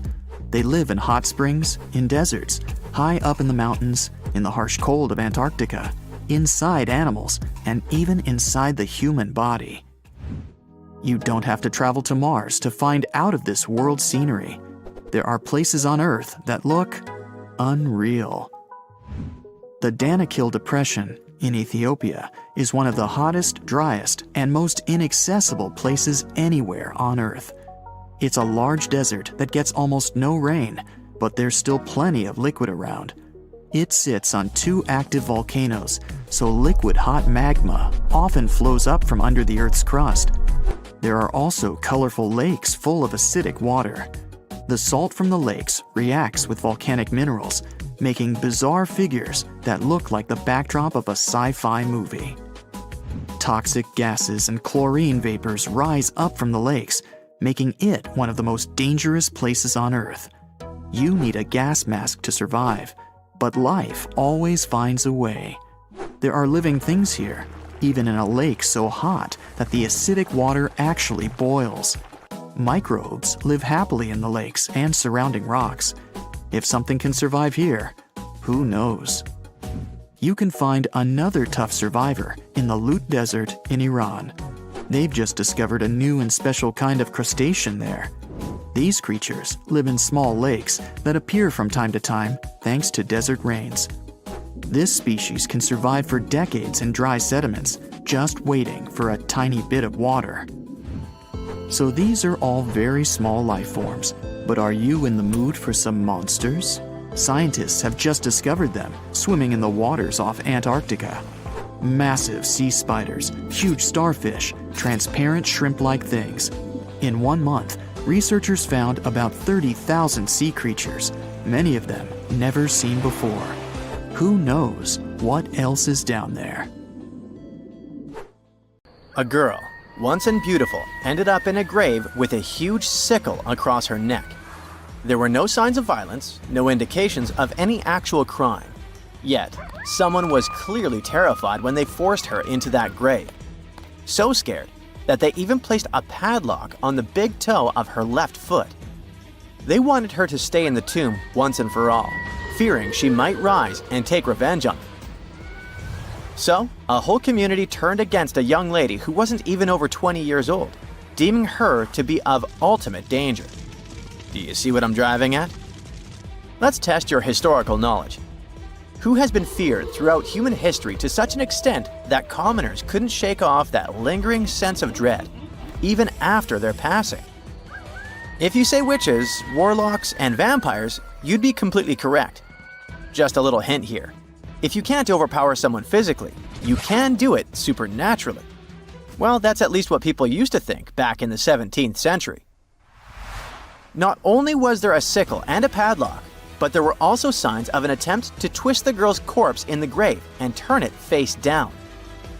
This attempt had failed, leaving her spine buckled and twisted. By the way, the padlock wasn't necessarily meant to lock a vampire. It was more likely a talisman against evil spirits. That's a peculiar and, let's face it, very cruel way to bury someone. Yet it was a common practice for creating anti-vampire burial sites. The methods for preventing vampires from rising were quite elaborate. First off, let me introduce a term. Anti-vampire graves, known as revenant graves, date back thousands of years and have been found in various locations across Europe. Europe, you heard that right. Now before you say, hey, vampires are a Romanian thing, Dracula, duh, let me convince you otherwise. They are a part of all European folklore, meaning you can find references to them throughout Europe. With new settlements in America, vampire lore spread there too, eventually turning into the Twilight Saga. These anti-vampire burials are characterized by evidence of precautions taken to prevent those who bit the dust from rising. Such measures could include placing large stones on the deceased's legs or even piercing the body with a lance to fix it to the ground. To be completely safe, they could also consider removing the head from the torso. So, burying the body face down, cutting off the head, and pressing the body with a stone were the methods used to keep someone believed to be a demonic being from leaving the grave. Let's return to the poor lady, or rather, the girl. A couple of archaeologists, Dariusz Poliński and his partner, Magna Durodska, who happened to be partners in both crime and life, stumbled upon her grave. Strangely, all of her 206 bones remained untouched. Yet no gravestone, no name, nothing. Just a lonely grave on a hill in northern Poland. Poliński, a professor of archaeology and Zagrodska began piecing together the story of the woman they eventually named Zosia. Carbon dating suggested she had been about 18 years old and had passed away about 350 years ago during a chaotic time in Poland's history. There is little documentation about this graveyard, which seemed to serve as a resting place for individuals marginalized by the community. Was Zosia a poor girl who had been marginalized because life forced her into the worst situation a lady could face? Not really. As the archaeologists delved deeper, they stumbled upon some hints that indicated she might have hailed from a rich family. Her burial featured a stylish bonnet, and the delicate silk along with shiny silver and gold threads found with it suggested that it was part of an elegant headdress. This all pointed to the idea that she had some serious status or wealth. But the way she was buried indicated her outsider status in the village of Pien. Perhaps her presence there was unwanted, hence the idea of her being a vampire, backed up by the manner in which she was forced into the grave and held there. By analyzing the structure of her skull and extricating DNA from her skeleton, scientists created a reconstruction of what her face might have looked like. The specialists meticulously reshaped Zosia's likeness using modeling clay on a 3D printed model of her skull, which proved to be a deeply moving experience. They remarked that while they often worked on face reconstructions, in this case, they also sought to restore her dignity. Utilizing these three methods, the team reconstructed Zosia's 400-year-old face, revealing the human story buried beneath supernatural beliefs. It's ironic, isn't it? First, people tried their hardest to make the world forget her face and prevent her from ever coming back. 400 years later, people did everything they could to bring her back to life. Her picture now is all over the internet, yet we will never see the faces of those who buried her. Alas, this reconstruction project only allows viewers to visually connect with Zosia, but her true story remains a mystery. But what we know for sure is that people who were deemed vampires were badly discriminated against, to say the least. Rumor had it that hungry vampires would even steal people to quench their thirst. Let's use math to prove this rumor wrong and prove that Zosia wasn't one of them. Back in the year 1600, there were only 537 million people worldwide. Yeah, this data may not be very accurate, but it's pretty close to reality. A physicist, Kostas Eftimiou, calculated that if a vampire had been drinking one person's blood each month, humanity would have faced extinction within a few years. Starting with one vampire and a population of 537 million in 1600, this math shows we'd have no humans left by July 1602. But here we are now. Well, while placing a stone on a corpse to make sure the vampire doesn't rise may be something new to you, there are also a bunch of stereotypical things associated with these creatures that you definitely know, such as garlic and mirrors. Funnily enough, even though it's all based on a bunch of superstitions, there's pretty good logic behind the garlic thing. You see, it contains a special compound called allicin, which is a powerful antibiotic. While people back then couldn't know what an antibiotic was, they noticed garlic was pretty effective against various conditions. Since they believed vampires were created by a particular blood condition, they also believed garlic could defeat a vampire. And there's more. There's actually a blood condition called porphyria, which makes people look like real vampires. Their skin is pale and their teeth get bigger as their gums shrink. And guess what? People who have porphyria cannot consume garlic, as it worsens their condition. Wow, that's a cool coincidence. The next superstition is a bit fresher, and it's about vampires avoiding mirrors. The first known reference to the mirrors comes from the book Dracula in 1897. But why wouldn't a vampire show a reflection? Simple. Before the plastic era we live in, mirrors were traditionally backed with silver. Silver was commonly believed to repel evil spirits, possibly because it has antimicrobial properties. Much like garlic, its healing properties may be what was supposed to scare off a vampire.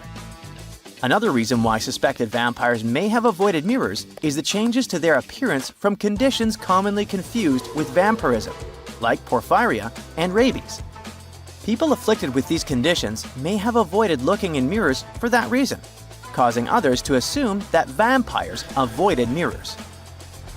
But if you ever met a vampire and these methods don't repel it, I have one more trick for you. Ask the potential vampire to count. It can be spilled grains, seeds, or even the holes in the fishing net if you happen to have one. Vampires are into math, so they'll stop to count, delaying them until sunrise. And we all know that vampires don't do well in sunlight. Ironically, it's Count Von Count, a vampire who teaches us how to count on Sesame Street. This just in, the world's oldest pyramid was built during the last ice age. And I'm not even talking about Egypt. I'm saying our ancestors might have spewed a 27,000-year-old pyramid in West Java. Gunung Padang is not exactly shouting pyramid. It's more of a mound with huge scattered stones tossed all over it. But local people seem to revere it, and they have for centuries. It wasn't until recently that the Indonesian authorities decided to excavate a bit deeper to see what all the fuss was about. They ended up finding the remains of a human settlement. It was rather unexpected, since the mound is pretty high up. This excavation could only prove there were humans in the area as far back as 45 BCE, which sounds reasonable. It was up to an Indonesian geologist named Dani Hillman to prove that Gunung Padang is the world's first pyramid. He used all sorts of new technology to support his claim. Our guy used carbon dating, which digs deep into the earth and takes whole chunks of soil. He found layers and layers of constructions, like he was digging up Rome and finding ancient buildings buried in the ground. His research proved that there had been caverns and even rooms down there, which could only mean one thing: humans.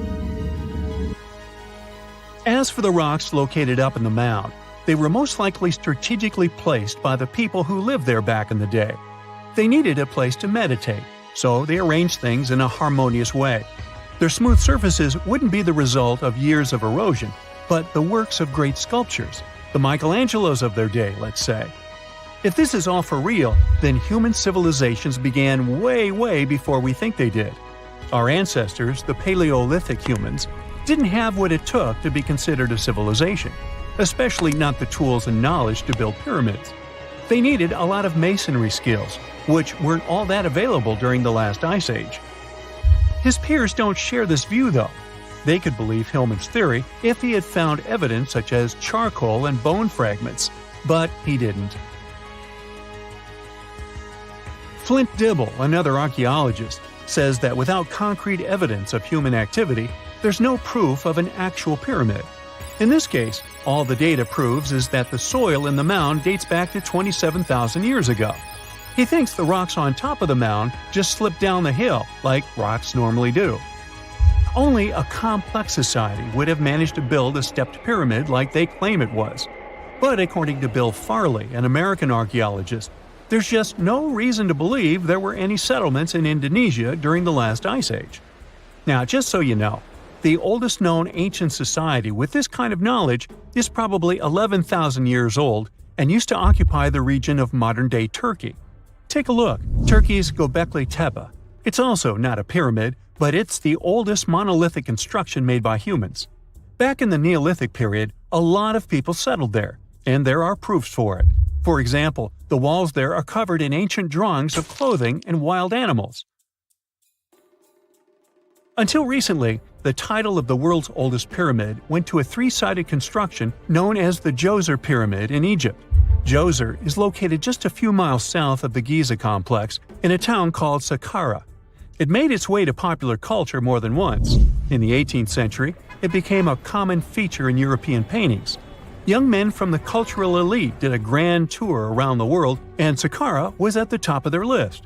It was also featured in the video game Assassin's Creed, with a digital representation way more accurate than many historical drawings of the thing. That was kind of a big deal in ancient Egypt, to build pyramids for kings to spend their afterlives. And if you thought the Khufu pyramid was the oldest one in the world, well, Djoser was built 70 years ahead of that time. The development of new technology has allowed archaeologists to make groundbreaking discoveries, and a new, or should I say ancient pyramid in South America might win the title in dispute. It turns out that pyramids were also pretty fashionable in the Americas in the old days. Among them are the iconic pyramids of Guatemala's Tikal temple complex. the same ones that appeared in Star Wars #4. But to find the oldest pyramid in the Americas, one would have to travel to Peru. Deep in the Peruvian desert, archaeologists stumbled upon a sprawling ancient metropolis known as Caral. At first, researchers believed that the settlement was pretty recent, since the site was way too complex for ancient technology to handle it. As we said, Caral is a desert town, like Las Vegas, but without all the hoopla. This means no easy access to water. And for cities like these to thrive, they need a considerable irrigation system, which leads us back to complex technologies. The Peruvians surprised us all with this new discovery. This site was huge, filled with an amphitheater, houses, and religious buildings. The whole thing probably sprawled through 370 acres. And when scientists went to test their initial hypothesis using radiocarbon dating, they found that the city probably sprung around 2027 BCE. On the site, archaeologists found 6 pyramids that could possibly predate the one in Saqqara. As far as they know, both civilizations coexisted in the same time period, in opposite parts of the world. But since researchers can't pinpoint the exact age of Caral's pyramids, it's pretty hard to guess which civilization completed their pyramid first. If only we had a crystal ball. Now, it just so happens that the shape of a pyramid is something that nature is able to produce all on its own, leaving us modern-day humans a bit confused. A classic example is the Japanese site of Yaonagani, which also goes by the name of Japan's Atlantis. The entire monument is about the size of 5 football fields and the height of a 5-story building. Explorers and scientists believe that Yaonagani dates back to 10,000 years ago. For Japan's top marine geologist, Professor Masaki Kimura, Yaonagani is the heritage of a lost civilization. Kimura has dived into exploring the ruins over 100 times over the past 10 years. To him, there are clear signs of human activity down there. Check out this triangular-shaped pool on the monument's surface.